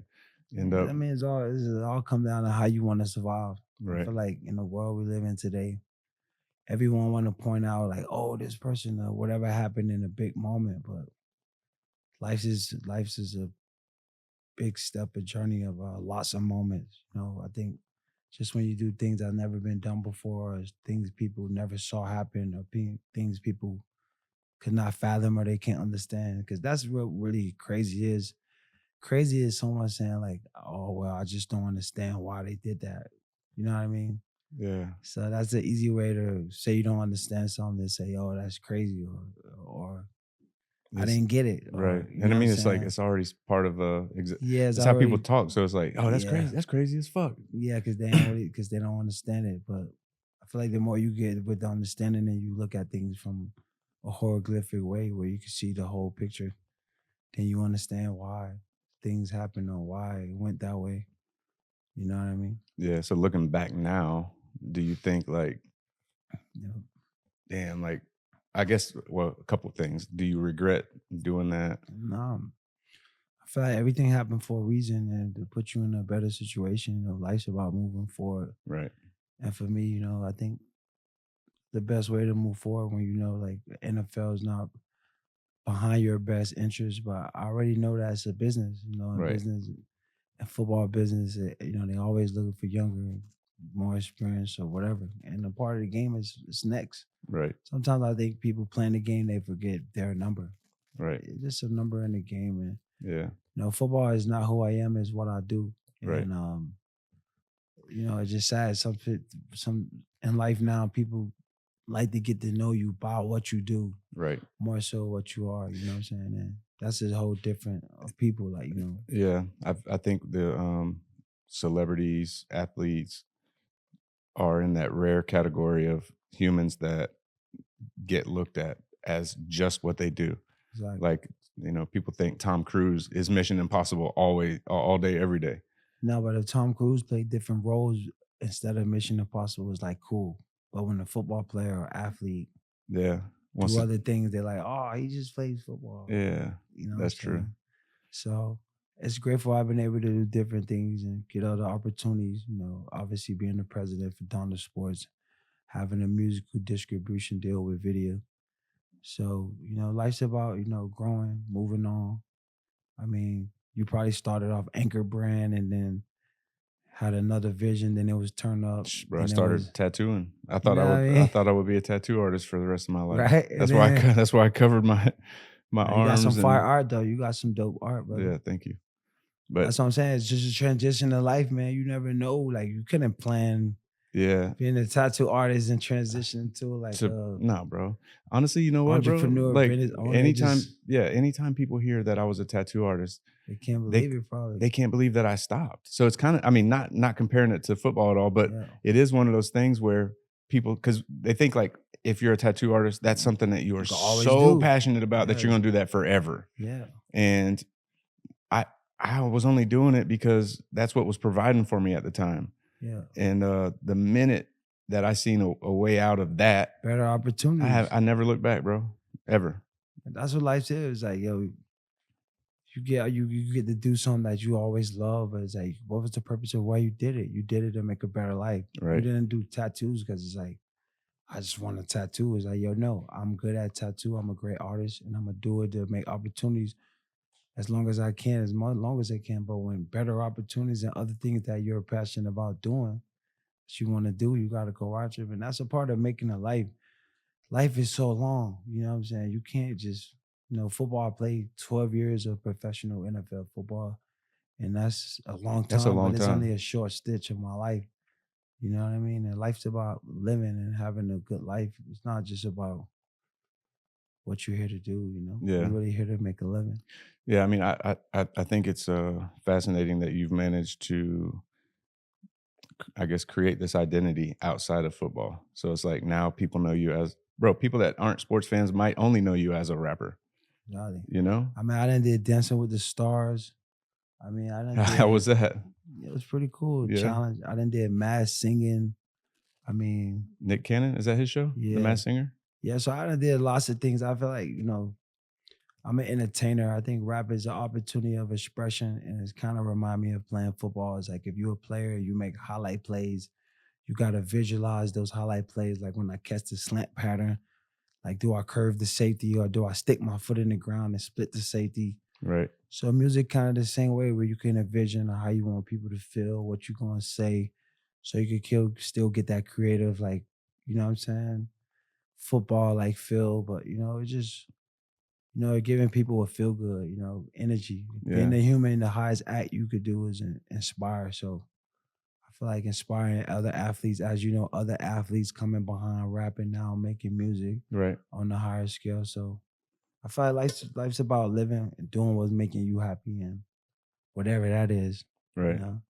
Yeah. I think it's real cool that, because you just said like I'm an entertainer, like not an athlete, not of this, not of that. I'm an Yeah. entertainer. When I score So- touchdowns and make people feel away, when I catch the ball, we do music, we do dance moves. I mean, it's just all energy giving back to make people feel good in the midst of whatever they face. Yeah. How long have you been into creating music, rap? Just I mean, I always grew up listening to music. Me and my mom bringing her friends over who could sing, or we listen to the radio station or before games, playing CD player or iPod. I feel like music always was a part of just being in the moment, being an athlete, and just wanting to be encouraged and inspired. right. So I think always a part of me, we always made music on the free time. Even in Central Michigan in college, my friends had like studios. So I think it was always just being another avenue of expression and giving out energy just to make people feel good. Yeah. Do you bro, your Twitter is off the fucking chain, Yeah. son. Like Yeah, I only like my Xbox and my or X X. account. Yeah. Sorry, Elon. X. Yeah. Yeah. Elon Musk gave us a blessed platform to be able to, be funny, express comedy, and trying to bridge the gap with a little uncomfortability and make it familiarity where people could get a lot of excitement out of it. So I've been using that as a cool tool. Yeah, bro. I think Yeah. looking back in 10, 15 years from now, people are gonna say that Elon Musk literally saved humanity, because before he bought Twitter, Yeah. like if you said the wrong thing, not only you're canceled off of all the social media platforms, but they were fucking debanking people. You remember the time, like just 2, 3, 4 years ago. Yeah. Like, it just Yeah, kind I of feel like, everything comes with some cost. If you say the wrong thing or rub the wrong people the wrong way, obviously it's gonna come with some, criticism or whatever, cruelty, repercussions. of course. Yeah, But I feel like, being able to bring comedy back, make people laugh, because that's always been my role, to bring happiness. I feel like we could raise awareness with so many things, but it's whatever you put your energy at. For me, we did like Cracker of the Year awards on X. We had like millions of views, 100 millions of views. We just recognize people for a feel good and a good experience for just being a part of something cool. yeah. Is there a Cracker of the Year trophy? Yeah, I think. Okay. Like a Grammy, huh? Yeah, we had like 200 million views. We had That's Joe insane. Rogan won an award. We had Elon Musk won an award. Elon Musk was the nigga of the year. He got more kids than me, more baby moms. I mean, he is South African, so He got 13 kids. I didn't know he had one. I just heard 13 out the blue. So I was like, yeah, for sure, he's the nigga of the year. Yeah, Joe Rogan, Sean Willis, one of the big comedians right Right. now. Obviously, our boy TV, Theo Vaughn, Theo won an Vaughn award. TV. He represents good energy and Yep. culture. Yeah, So, yeah, man, we just always bridging the gap. We're just making people feel comfortable and making the uncomfortable comfortable. right. Because at the end of the day, we are humans. Everybody feel emotional. Everybody is physical. Everybody in a mental state. So, we just provide entertainment. You can Bro. smile. You can look at my ex account and laugh if you just go to my page. Right. So I'm gonna make you smile. I don't think I've laughed harder than when you got Theo to say the N word. Oh yeah. That was the funniest shit I've ever. Cause I know I feel like everyone's saying it. It's like, people saying it, but it's just like they make it uncomfortable in regards of when they said and how they said. Cause I'm sure like you listen to the music, it's already in the music. It's Yeah, not like bro. you Everybody pausing it. when they're alone listening Exactly. to music. So I was like, let's just be comfortable. Like, let's be honest for one. Yeah, man, everyone got a black friend. Like I got a white friend, like one of my boys, like Tom Brady's still one of my guys. So it's not like we're not talking to people who are cool with people from all different phases. Right. Like you know what I'm saying? Like who's your top black homeboy? You probably got a black friend of the family or some shit. I mean, my brother's black. That's what I'm saying. My grandma's black. That's what I'm saying. And some of my best friends are black. That's what I'm saying. So it's like we are interbiracial in some form of life if you really look at the history. Yeah. But it's just making it comfortable and thankful for like guys like Sean Gillis, Joe Rogan, Right. Theo Vaughn, raising awareness, which is opening positive conversation. I think they're gonna be one of the big sponsors of the Cracker of the Year Awards. We're trying to get it like we did it like on the annual. I don't know if you saw it. We did it like annually on like a digital display, but we're gonna have like an actual real show performance. Bro, I'll be a sponsor for sure. Sign me Make sure up. we're gonna get you on there. When's the next one? Probably do it in June. Okay. Bro, the funniest shit when he said when he was like, yeah, sometimes when I want to say it, I just write it down. Like, yeah, hilarious, bro. That's the funniest shit. One of his closest friends, black, bro.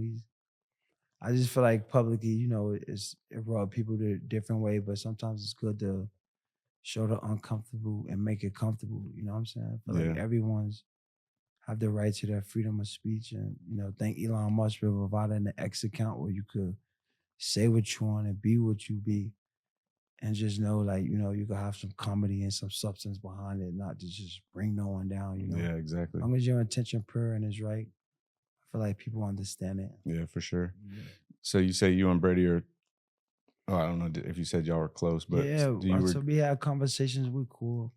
I mean, obviously you can never, you can never forget about Tom in my darkest time to be able to, bring me on the team with him, to be able to set out to do something and actually do it. Right. To manifest like, yo, we're gonna win the Super Bowl. You come in, you know what I'm saying? And actually do it. Yeah. So like those type moments and those type situations of me being in the Patriots with him in 2019 and playing 1 week and leading the team, and he's saying like, damn, what we could actually do together, and then having to wait to like 2020 and actually doing it. So I feel like the moments you build, through triumphs and through football games, of togetherness, of bonding and coming through for each other, like those situations are unbearable. So but mine is the entertainment and the funny stuff I do online creatively to make jokes. It's real substance and like having respect and loyalty for your friends. Yeah, for We sure. don't take those for granted. Yeah, no doubt. Do you regret anything about those tweets, or do you just think it's all just for? Nah, it's entertainment. Life's about expression. Yeah. It's not about regret. Like I Right. said, I'm an entertainer. I make people laugh. I score touchdowns, do things. I bring energy. Right. So anytime I'm tweeting it, just to raise some entertainment level of funny is not really taking no shots or bring no one down. It's just Pretty sure I seen a tweet that I was like, which one? the one that was like, it was like a picture, an image of you sitting in a like a cartoon image of Yeah. you sitting in a house, and it said, Yeah, it was just like, yo, gifts. I feel like I don't even make that. Like that's You what the just- internet does. right. But it's like I posted, and it's like, yo, AB. But it's just like I don't know who make funny gifts, but I Right. see them all over the internet. Right. Yeah. Who does Nah, make but- them, bro? Is there Yeah. is there people in a factory somewhere that's just creating Bro, gifts? Somebody's making those gifts. I've all never over met the a gift world. maker. But they all over the They all over all the over internet. X, right? Yeah. You always see them. Yeah. Somebody like ripping them. That's a conspiracy. We got to Yeah. find a. Nah, but I feel like that's what Twitter's about. That's the entertainment factor of just seeing little funny stuff on the timeline. Because I feel like you probably scroll X more than you look at the TV for news, right? Yeah, for sure. Oh, that's pretty X much is your where I go news. for news. Yeah. Exactly. So it's like you see little funny stuff like that. That's just hilarious memes, like the Jordan meme crying. It's like I don't know who made the Jordan meme Yeah, but it's crying, but I funny as know hell. it's hella hilarious. Yeah. Yeah, it Yeah. is. So what is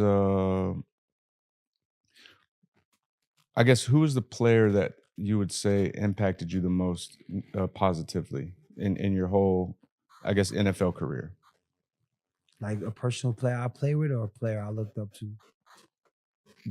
Probably either or. Whoever impacted you the most, had the most impact on you in your career and your life. Yeah, I feel like in my career, obviously, Ben Roethlisberger, my quarterback, I think he had a huge impact on me in my career. Just, coming to the Steelers as a 6th-round pick, being like the second receiver drafted because they drafted another receiver the same year ahead of me as a Mhm. 3rd rounder.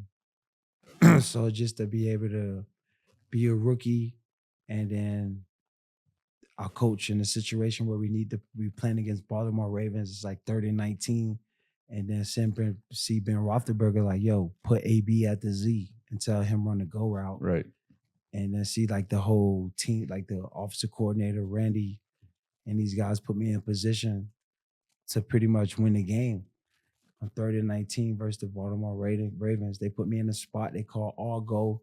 Ben Roethlisberger dropped back, chucked me a bomb. I catch it onto my helmet. We progressed to the playoffs, end up making it to the Super Bowl.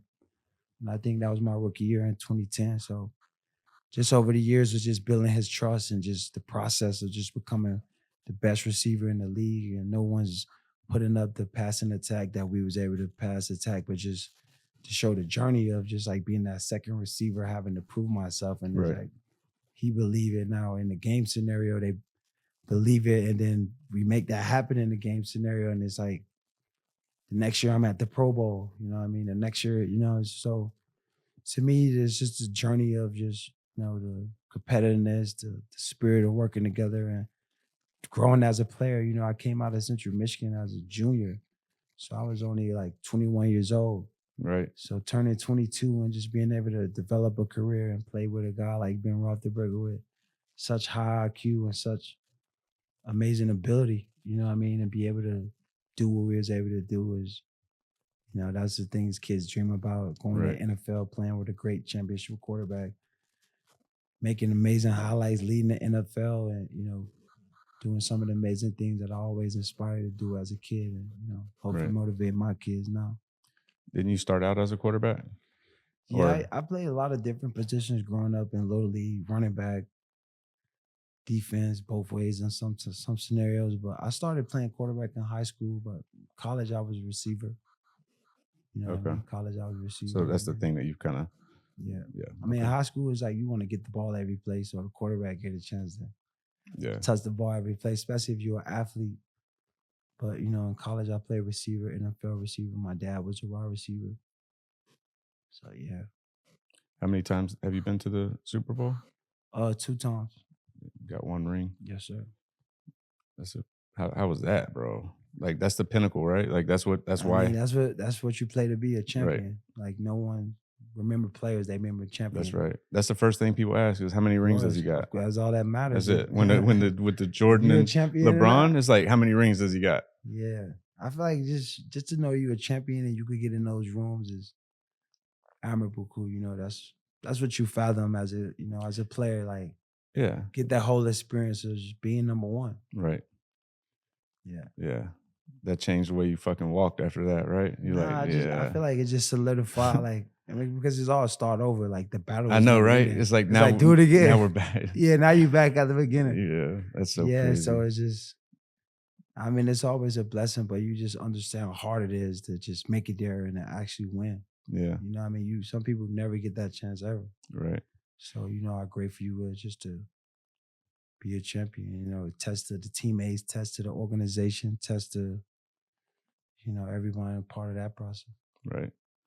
That's crazy, man. Like how you said, okay, you got to do it again. Like it is like sports is the one fucking thing It's that never ending. Never ends. The battle is like, yeah, you was good this year, but shit, that was this yeah. year. What about next year? You get any slack, they move you out the way. It's what have you done for me lately? Yeah, that's the mentality. Yeah. Damn. That's why it's so competitive. That's why I preeminate. You got to be your best because if you're not, they're watching. Somebody's gonna pass you up. Yeah, I mean, to be fair though, any high level athlete or entrepreneur, we put that pressure on ourselves anyway from day one. Like, I'm sure the next day you are already like, okay, I gotta get on it again. Right away. It's not like it's not ending. Yeah. When you get comfortable, you're gonna get kicked right out of your spot. That's it. Yeah, there's always somebody wanting to be your younger, spot. Stronger, faster, hungrier. Exactly. You got to wake up every day and fucking get after it. Hard hat on. Yeah, hard hat on. You ready to go? Ready to go to war. Is that what it's, you know what I mean? Like when I seen you with that, I'm like, bro, you gotta bring that to the podcast. Yeah, man, just simplify you ready to go. Yeah. When the army got solidified his bucket, he's like ready to crash out, whatever the job Crash entails. out king, son. Yeah, he's ready to go. Yeah. Whatever the job entails. Bro, what so when did you meet Jack Doherty? Yo, I met Jack maybe like 2 years ago.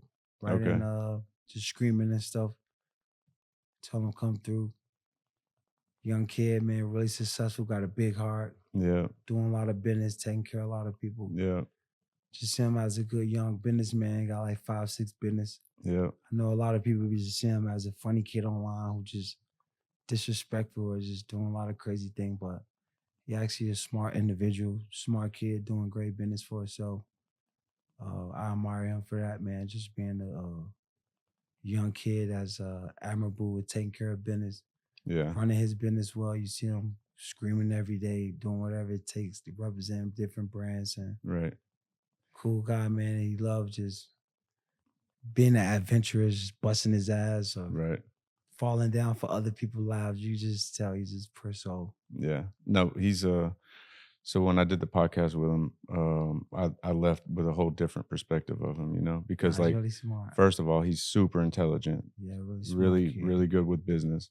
Yeah. But more than anything, man, what showed me his character was when he introduced me to you, because I'm used to people, they always want something out of the deal. Yeah. And he didn't, bro, he just was like, yeah, boom, made the call, put us in a group text, never said a word to me after that. Never said. Nah, he's my friend. If he called me and say, yo, this is Dave, this is my friend, it's going to be just great love, just like a family, Once he told me about you, I was like, yo, this is my friend, da-da-da. It's love, man. Like, he's my brother. He actually moved closer to my house now. Yeah. So I be hanging out with him a lot now, especially on spring break.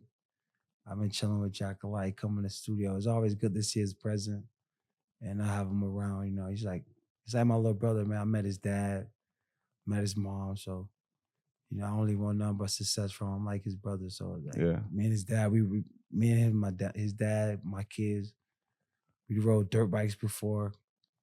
I mean, we always do some, family adventure. Yeah. My kids love him too. They think he's just huge superstar. Right. Yeah, Jack, they love him too. So He's a real good guy, man, part of my family. So anyone who's a part of the family, man, is always love. Who's always gonna be, you come to Fort Lauderdale, come by the crib. Yes, Yeah, sir. family is family. Yes, sir. Yeah. Yeah, I'll definitely hit you up next time I'm in town. Sure. You got dirt bikes? Yeah, I got a couple dirt bikes in Tampa too. Yeah, we got a couple. Yeah, Okay. we go riding, bro. There's Yeah, a couple trails in Florida right there in Fort Lauderdale with some hills. Oh, really? Yeah, if you want to go crazy, yeah, it'd be pretty cool. All right. Yeah. Last time I was on a dirt bike, bro, I fucked myself up. But What you do? I was excuse me. I was in the mountains though, and I hit a little rock, and I accidentally willied it. Yeah. What's it called? Whiskey You had on the throttle gear or though. some shit? You can give you the gear so you like protect it. I didn't have on shit. Yeah, you gotta have on the gear. I didn't have on shit, bro. Yeah, come to Florida, we go ride, bro. I fucked myself up pretty bad. And then literally on the same mountain, me and my brother were on the 4-wheeler and the same shit happened. He was on the back. Oh, yeah, and I whiskey throttled and we fucked ourselves up. Well, I messed myself up pretty bad. I think it was on Christmas Eve and the 4-wheeler wouldn't start back up, or I can't remember what happened, but we ended up having to walk all the way back down the mountain. With the bike? I can't remember. I think, no, we left the bike overnight and had to go back and get. You was done with that shit. I was messed up, bro. Like I was like my whole shit was bruised for like black. I'm sure you ride with Jack. Jack can find somewhere to fall. Jack's the last person I want to ride with. This many fucking accident. No, actually, yeah, I do want to ride with him because if an accident happens, it's probably going to happen to him. I'll be the guy just like chill, you know. He's probably really out. Yeah, the crash out king. Yeah, Jack Doherty. Crash out Junior. No, but I want to go back to. So, how did you meet Kanye? When I walked out the field, one of my close buddies named Sha, he knew Justin LeBoy. And Ye was calling. I guess he told Justin LeBoy, his assistant, like he wanted to link me. So he called Sha, my friend, like, yo, Ye looking for AB, tell him to pull up. So I end up flying to LA to meet Rich. Rich on Fashion Nova. I got a big deal with Fashion Nova. So we and Rich was eating at Craig's. And yo, literally Rich go to the bathroom, come out the bathroom, yeah, Ye come to Craig's. Run into him at Craig's, he already looking for me. The next day, I do the photo shoot with Rich at Fashion Nova. Rich says, Ye, like, yo, bring AB by the studio. Go to the studio in LA. So when I get to the studio, me and Ye leave with Whack 100 in the car, go to his fashion spot. The rest, history, man. We lock in Donda Sports. We do a Super Bowl event with Donda Sports. We go to the Super Bowl game. Donda Sports Academy with the kids coming to school, the players, the basketball team. Justin LeBoy running it, him and his wife take care of it. So it was like the coaches, the program, everything set. So we're just aligning the brand and then, yeah. So is it strictly on the Donda side, like Donda Sports stuff, or have y'all done music together? Yeah, we got some music working on. Okay. Come on later this year. Obviously, man, yeah, just in my corner. I mean, whatever I need, if it's creative device, direction. I mean, however he could, you know what I mean? He's there for me, you know what I mean? I'm still on his payroll, taking care of me. So it's like, yo, whatever we want to do, it's nothing that we can't do. Right. Yeah. That's cool, man. So he really, really just wanted to have your back. Wanted to be like. Yeah, it's just in the time of like, you know what I'm saying, the tragic, you know, Ye was one of those true friends that you always gonna remember. Right. In dark times or when the world was looking at me like crazy. He was the one like, yo, man, I love that. Like, give me the energy and the confidence and the creative direction to just be creative and to be around them and just soak up that positive energy for the creative direction. I mean, I made all the opportunities really I pretty much got really came from being around Ye, you know, being able to perform at Rolling Loud. You know, I performed 2 Rolling Louds. I met the owner of Rolling Loud, Tariq. I've been around Ye at the Soho in LA working on this album with Donda.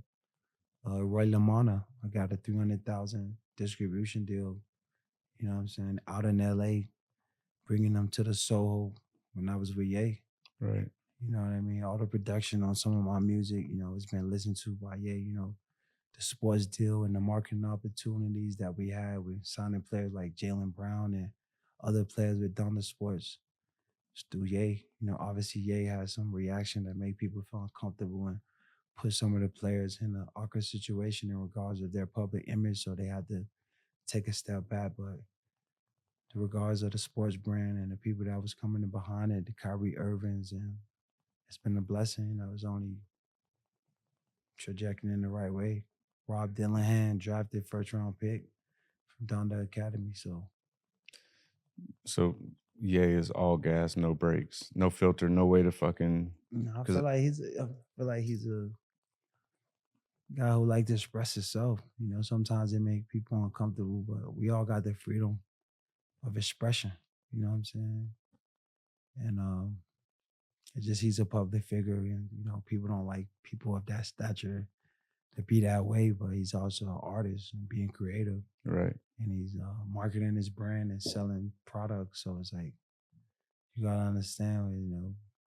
I guess they say good media and bad media is all the same. They say that. I just don't know. Yeah. This we can take this part out if you don't want to, but Not whatever you. well, what I was gonna say is, last night you said that Ye could fuck up a wet dream. Yeah, but it's his dream. Right? It's like, You know what I'm saying? It's not my dream. right, You know what I'm saying? So it's like we just gotta learn to respect people for who they are. It's not like he just did it the first time. This right. is what he have done. Right. Yeah. So it's like it's hard to try to pat someone to complain about someone doing when it's like this is what he does when he sell products, shoes, shirts, or albums. You know what I'm saying? It's not like he just saying this and ain't nothing coming with it. Yeah. I think he's promoting the product and maybe to his liking or whatever, to his calling. If it's promoting it good, bad, I guess it's doing the job. So to me, we all could disagree or agree, but it's just his opinion on how he does it. You think that I mean, obviously Kanye has done such controversial things, but a lot of it is like him having balls to do it. So I feel like when you did that, walked off the field, I think he probably, I'm just thinking, like Yeah. he's like, okay, Nah, he was that's somebody inspired. else that, yeah, exactly. He understands it. So Yeah. you think if someone said like Antonio Brown is the Kanye West of the NFL, is that a good comparison? Nah, because I feel like I don't know. You know what I'm saying? I wouldn't know how like How to- Kanye West. Yeah, because like what is Kanye West to the rap game? Like, I mean, Kanye West was like bigger than the rap game. He's not only is a fashionist icon, but he's like a genius producer. You know what I mean? So it's like you can't really put him in a box. You know what I'm saying? That's what I'm saying. Like you are NFL, rap. You said you're an entertainer. I mean, to be fair, there are a lot of fucking things that you guys are similar on. I wasn't saying it in like the negative connotations I feel around like Kanye. it is I was a lot saying of it correlation. Obviously, like Kanye's fucking the GOAT, Like now, obviously it's a lot of correlation. I would Yeah. say for sure. But Kanye he don't even know about sports. Like he don't understand sports or watch sports. So it's hard for me to like think about Ye and sports because Ye don't really yeah, fathom or understand or really watch sports. right. He really, really innovative. So for me, I feel like in sports, I am understanding sports. I was a 6th-round pick that busted his ass, Right. that was drafted late, that worked for everything he had and worked so hard. I became the best. And when you become the best, they try to. The NFL is all about, like you said, cheaper and what's better. Right. I didn't allow them to put me in that position. I left the Steelers. I went to the Raiders. I always moved on when I felt like the team wasn't putting me in the best scenario. Right. It's team. It's all about the team, but it's a me and team. Everyone got individual contracts and individual relationships with the game. So for me, I always played the game the first, to be able to take care of my family and to be rich and obviously to be the best. You know what I'm saying? And I knew the game was gonna come to an end. So there's no misunderstanding about, where I came from, where I worked myself into, and what I accomplished. I just feel like when people don't understand where you came from, what you've been through, what it took for you to get there. Like we explained on the podcast earlier, I graduated high school. having to raise itself through trauma with my mom and her husband, Right. to be able to go to Alcorn State, to leave there to North Carolina, to get my test scores, to go to different schools, to go to Central Michigan, to leave as a junior, to go to NFL, to be drafted late round, to outwork and still believe in yourself and going through all this and still not being drafted to the point where you think you should be, and to have someone drafted over me, to still have the conscious mind to not let it affect me because I believed in myself. I know God had something higher for me that was bigger than me worrying about what somebody else was in their position for. So, a lot of things that you go through as a human, as a kid, we all still have those moments and still a part of our lives. So for someone to judge me from just one part of life when they don't understand where I came from, what I've been through, what I got through, what I'm doing, where I'm going to, that's easy for someone to judge. So I don't think I really focus on too much of what people don't understand because I think they do understand. I think when people write things about people of misunderstanding is to monopolize, monetize, and to make money off. But it's no gimmick of why am who I am or why people respect me when they see me out in public or why they support me online because they know I was a guy that always true to himself, that believed in himself, that worked hard, that became the best, who was the best, who still is the best, who's the number one receivers for the Pittsburgh Steelers, who in 2027 is in the Hall of Fame draft with the number one quarterback for the Steelers. And I mean, there's no misunderstanding about that. It's stats behind that. Is walking, talking, my breathing resume, the film. Right. They got highlight tapes, they got numbers, and they all on paper. There's no non-legitimacy. They're like on record. They're in the Right. archives. So let's not be clear like people thinking I'm misunderstood. Maybe they don't like that I could be an entertainer and was a football player. Maybe they don't like that, but it's not any smear on my rep or what I stand for, what I represent, who I am. You know what I mean? And I think we gotta continue to be walking truth for being our true self and representing ourselves the right way, so people could get more clarity about who we are as humans and not think that we're being crazy or you got CT or it's some type of trauma. Like really, we got beautiful minds, been through a lot of trauma, persevered through a lot of trauma, and being here to be an example to tell people about the trauma of overcoming and being better people. Amen, brother. Tailor made part, baby. Sailor made, baby. Maybe I'm feeling that turned up pack. I know I hit the anchor. Yes, sir. I'm feeling like I'm anchored. I'll tell you this, man. I don't know that I've ever been around anyone that has honestly, bro, like as many fucking brain injuries as head injuries as I've had. I probably have some, but I've never been around anyone, at least I don't think so, with CTE. But I know one thing for sure is I don't think you have it. Like I feel like we all in the world have some type of trauma. That definitely, I'm sure you have some injuries and shit, but I feel like trauma just not just from being hit in the head. Right. Trauma could be through something you experienced in life that you may have just not got over. Right. And I feel like people like to just throw around the word CTE because, I mean, obviously if you're playing football and people crashing out every day, every play, you got grown men banging against each other, you got to have some type of form of awareness of the trauma. I feel like the Will Smith movie of Concussion, when it came out, it raised more awareness. But as a fighter or a football player, anyone in dynamic sports, you're signing up for the head trauma. Like, that's what comes with the game. For sure. So it's like, I feel like if you got trauma, I feel like everybody in the world have some type of trauma that you should seek therapy for. Even if you was a kid, you was raised with one parent. Like you said earlier, your trauma was how your mom was, how she was brought you up, and she had you at 14, 15. So in moments when she tried to make you the man of the house, that's a trauma. Right. So being able to grow up with those traumas, it's like we gotta come tuition with our trauma so we could be better people. We can let go of old hates or stuff we hold on to, and that's hinder us from being better people.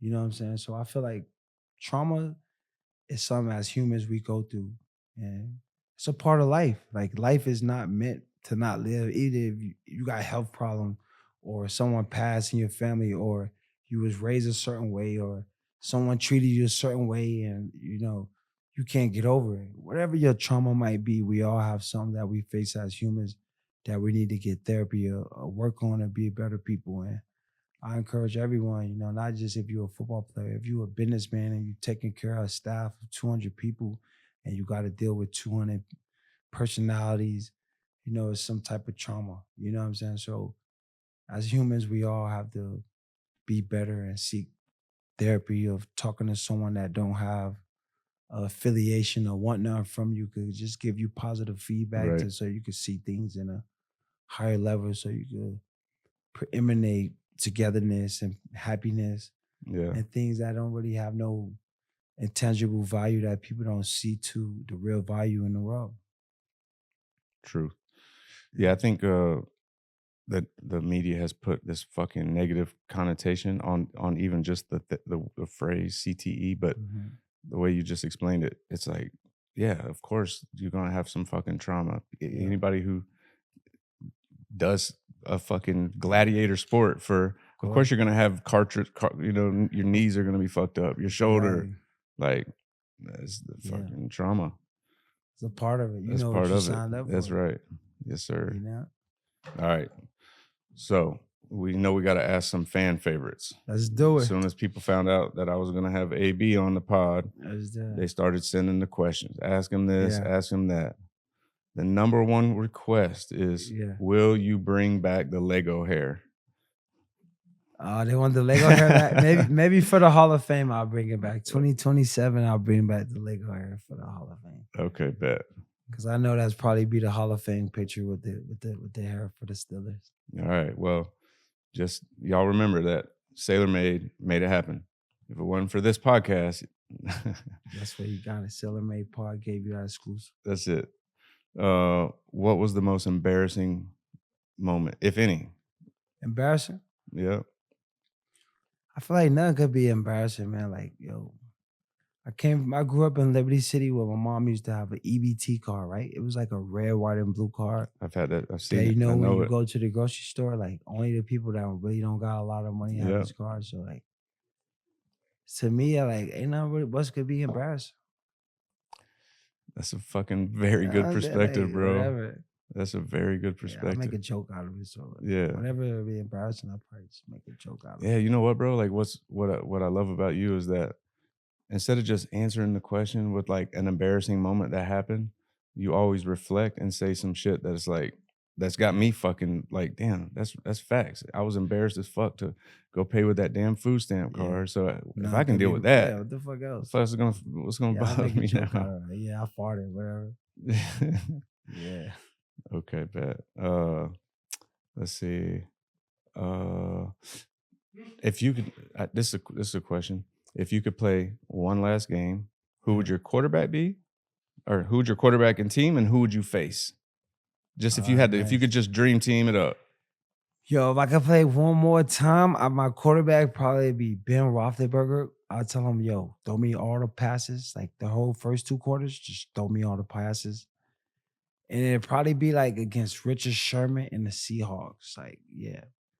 Just throw me like 20 targets against Richard Sherman in Pittsburgh. We can see that this has been plotted out already. Yeah. You're like, Yeah, I want to shit on Richard Sherman. Like, I shitted on him, but I want to diarrhea shit on him. Like, you know what I'm saying? Like, yeah, just no fucking questions I after just that. want to take his heart that night. Like, when you after the game, I want his wife to just be looking at him like crying, like, damn. Like, damn, you just let this man do you like that. You want his wife to lose respect for him. Yeah, that's what time of dominance. Yeah, that's when like a alpha male came and took over the territory. Yeah, took over the movies. Yeah, when the wife can't look at him the same anymore. Yeah, it was like she ain't seen this movie before. That's it. Yeah. Bro, how long have you been a Trump supporter?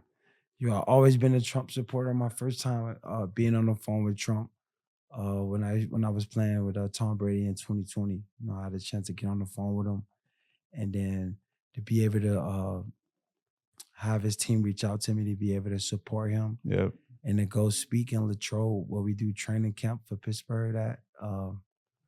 That was a blessing as well. Just the opportunity to for M&A voters and to speak in Pittsburgh. I feel like we knew how big the state of Pennsylvania was going to be for him in the election. Yeah. We figured if he won that state, he'll win the election. So not only I was grateful to have a relationship and to support him and to be able to speak on his behalf and represent for the campaign and to be a part of it. It was amazing. No, for sure. Yeah. Yeah, I gained a level of respect when I seen that you Yeah. come out with support because, man, Yeah. I've been a Trump supporter since 2016. Wow. And then there was a point where, I mean, it was very popular to be a Trump supporter. And then it changed to like, Yeah. bro, if they found out you were a Trump supporter, they were literally kicking people out of work and this and that. So like to see somebody with a status step up, you know, that's admirable. Back to the fucking big balls, son. Pause, no cap, or pause. I mean, you know, we got to think of another word besides big balls so that it's comfortable. Cojones. There you go. Cojones. Cojones. Yo, you can say Brazil nuts. Brazil nuts. The big ones. The big ones. It's a movie. Okay, bro. Yes, sir. You did something that I did as well, Oh, yeah. or at least you were accused of it. I faked my vaccination card for COVID. No, my shit actually was real. That's what I mean by they was like, yo, if you fake a vax card, that's a federal offense. Let's get that clear. Well, They I would did take not. you down. Let me rephrase. Right? Let me back it up. I did not. I did That's a not federal offense. fake my COVID vaccine. Yeah, don't say that. Yo, so Allegedly. the NFL was like, yo, one of my chefs said that he heard that I was buying a card for someone. Not that my card, but they used that little text that he said that I was buying a card for someone. Mm-hmm.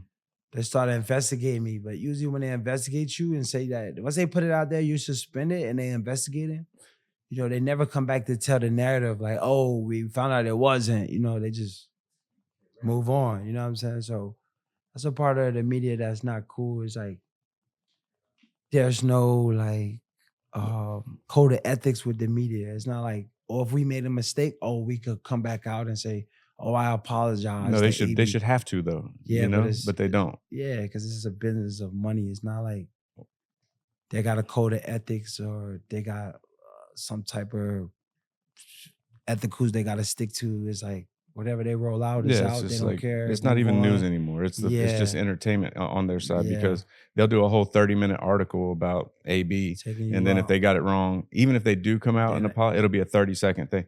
Yeah, we were wrong yesterday about Antonio Brown, and then they'll move on if they do that. You know, they probably won't even do that. Yeah, they probably won't even do that. Probably won't even do that. So you did. So just to get it straight, they did it straight. My car was perfect. They investigated me, found out, and just moved on like nothing happened. Okay, damn. After they just traumatize you all over the media, right? The whole world is like, all right, whatever. Yeah. Were you charged with a felony for? What's that? Not for the COVID thing, but for like I don't know. I read the felony about burglary. Yeah, I did have one time. Like when I wasn't playing football in 2019, I had a house in California. This moving company supposed to move my stuff in my house, and then they was like really threatening me outside my house for not even like holding my stuff for ransom. So one of my coaches got real pissed off from the guys just doing it and was just kind of like took his key, and then. When he just went from over and over. But long story short, the guy called the police and like they came and like put a whole AP out on us. For taking I learned from shit. that situation. It's just like, man, I feel like I wasn't playing football at that point. And when you're not playing football, you really a little bit more aggressive in the younger days. Right. And I feel like, I had to learn a lot of lesson in that to be slow to anger because, you know, and that's why I really learned about it don't matter about who was right. It don't matter that I paid the guy $8,000. They stole my Raptors, you know what I'm saying? They stole my golf cart and they holding me hostage in front of my crib. It's like, yo, I've already paid you all the money. Like, why are you telling? But in a matter of the thing is like, yo, never lose control of yourself because in all situations, I got the most to lose. But in that time of point, I was at a bad point, like of anger. Right. Being framed out of the NFL. I was playing with the Patriots. I played one game. They didn't want to let me play the rest of the season. So, that's when I found the real thing about life, in the perspective of like, yo, NFL is a business. They don't need to play with you. It's an opportunity and a blessing to be in the NFL. You know what I mean? Because I feel like at that point, I felt like, yo, everything had just switched. The agent switched. And I was like, yo, reality of it, you got to go through dark things to actually even see who out there with you. And the NFL just, you come in the league that fail to realize your talent. Then when they realize your talent, they're trying to get rid of you. Right. So it's like, it's a lot of things I learned in the midst of that of not playing football and having people try to manipulate me at my front house and just being under control. And I feel like when I was off the field in that time, it was like really a dark time and entertaining because that's when they were just writing me off so much and whatever I was doing, it was like, oh, he's just a bad guy from leaving teams. So it was like, you know what I'm saying? We're just like, I was almost framed out of my spot without control. But like, it's the NFL. The NFL provide players the NFL PAs. You know what I'm saying? So it's Right. like, they're the same people that's going to take you out That's supposed to right. help you. So Yeah. it's like, Yeah, in the end, it's a business. Yeah. You go in thinking like, no, but it's different with me. They love me. They need me. yeah, But no, they don't. They just a it's number. bit, yeah, yeah. just a I number. mean, they You- definitely need you. Of for course. sure. Yeah, for They sure. need your But service if you help them win. But in the long game, yeah, it's like, yo, they just come and go. you're just just a number, just a commodity, just the For the guy that's moment. winning at the moment. But Exactly. there's nothing wrong with that because they're a business. That's their business model. They got to have. But when you're the best, then you just enclave yourself in that league forever. That's why being a Hall of Fame player Yeah, and setting stats and setting it high. But at the end of the day, football is just a game. It's not life. Your life is gonna be always longer than the game. Hopefully, I made a stitch in the game where people could love the things I did in the game. That's Right. what make people continue to, look up to me and support me. Just Yeah, things I was able to do. for sure. Yeah, but I done experienced life in all phases, man. I done been through anything you could fathom, man. I feel like through everything is always experience, growth, and development, and just becoming your best self. That's what life's about. Right. But in life, I don't got no regrets.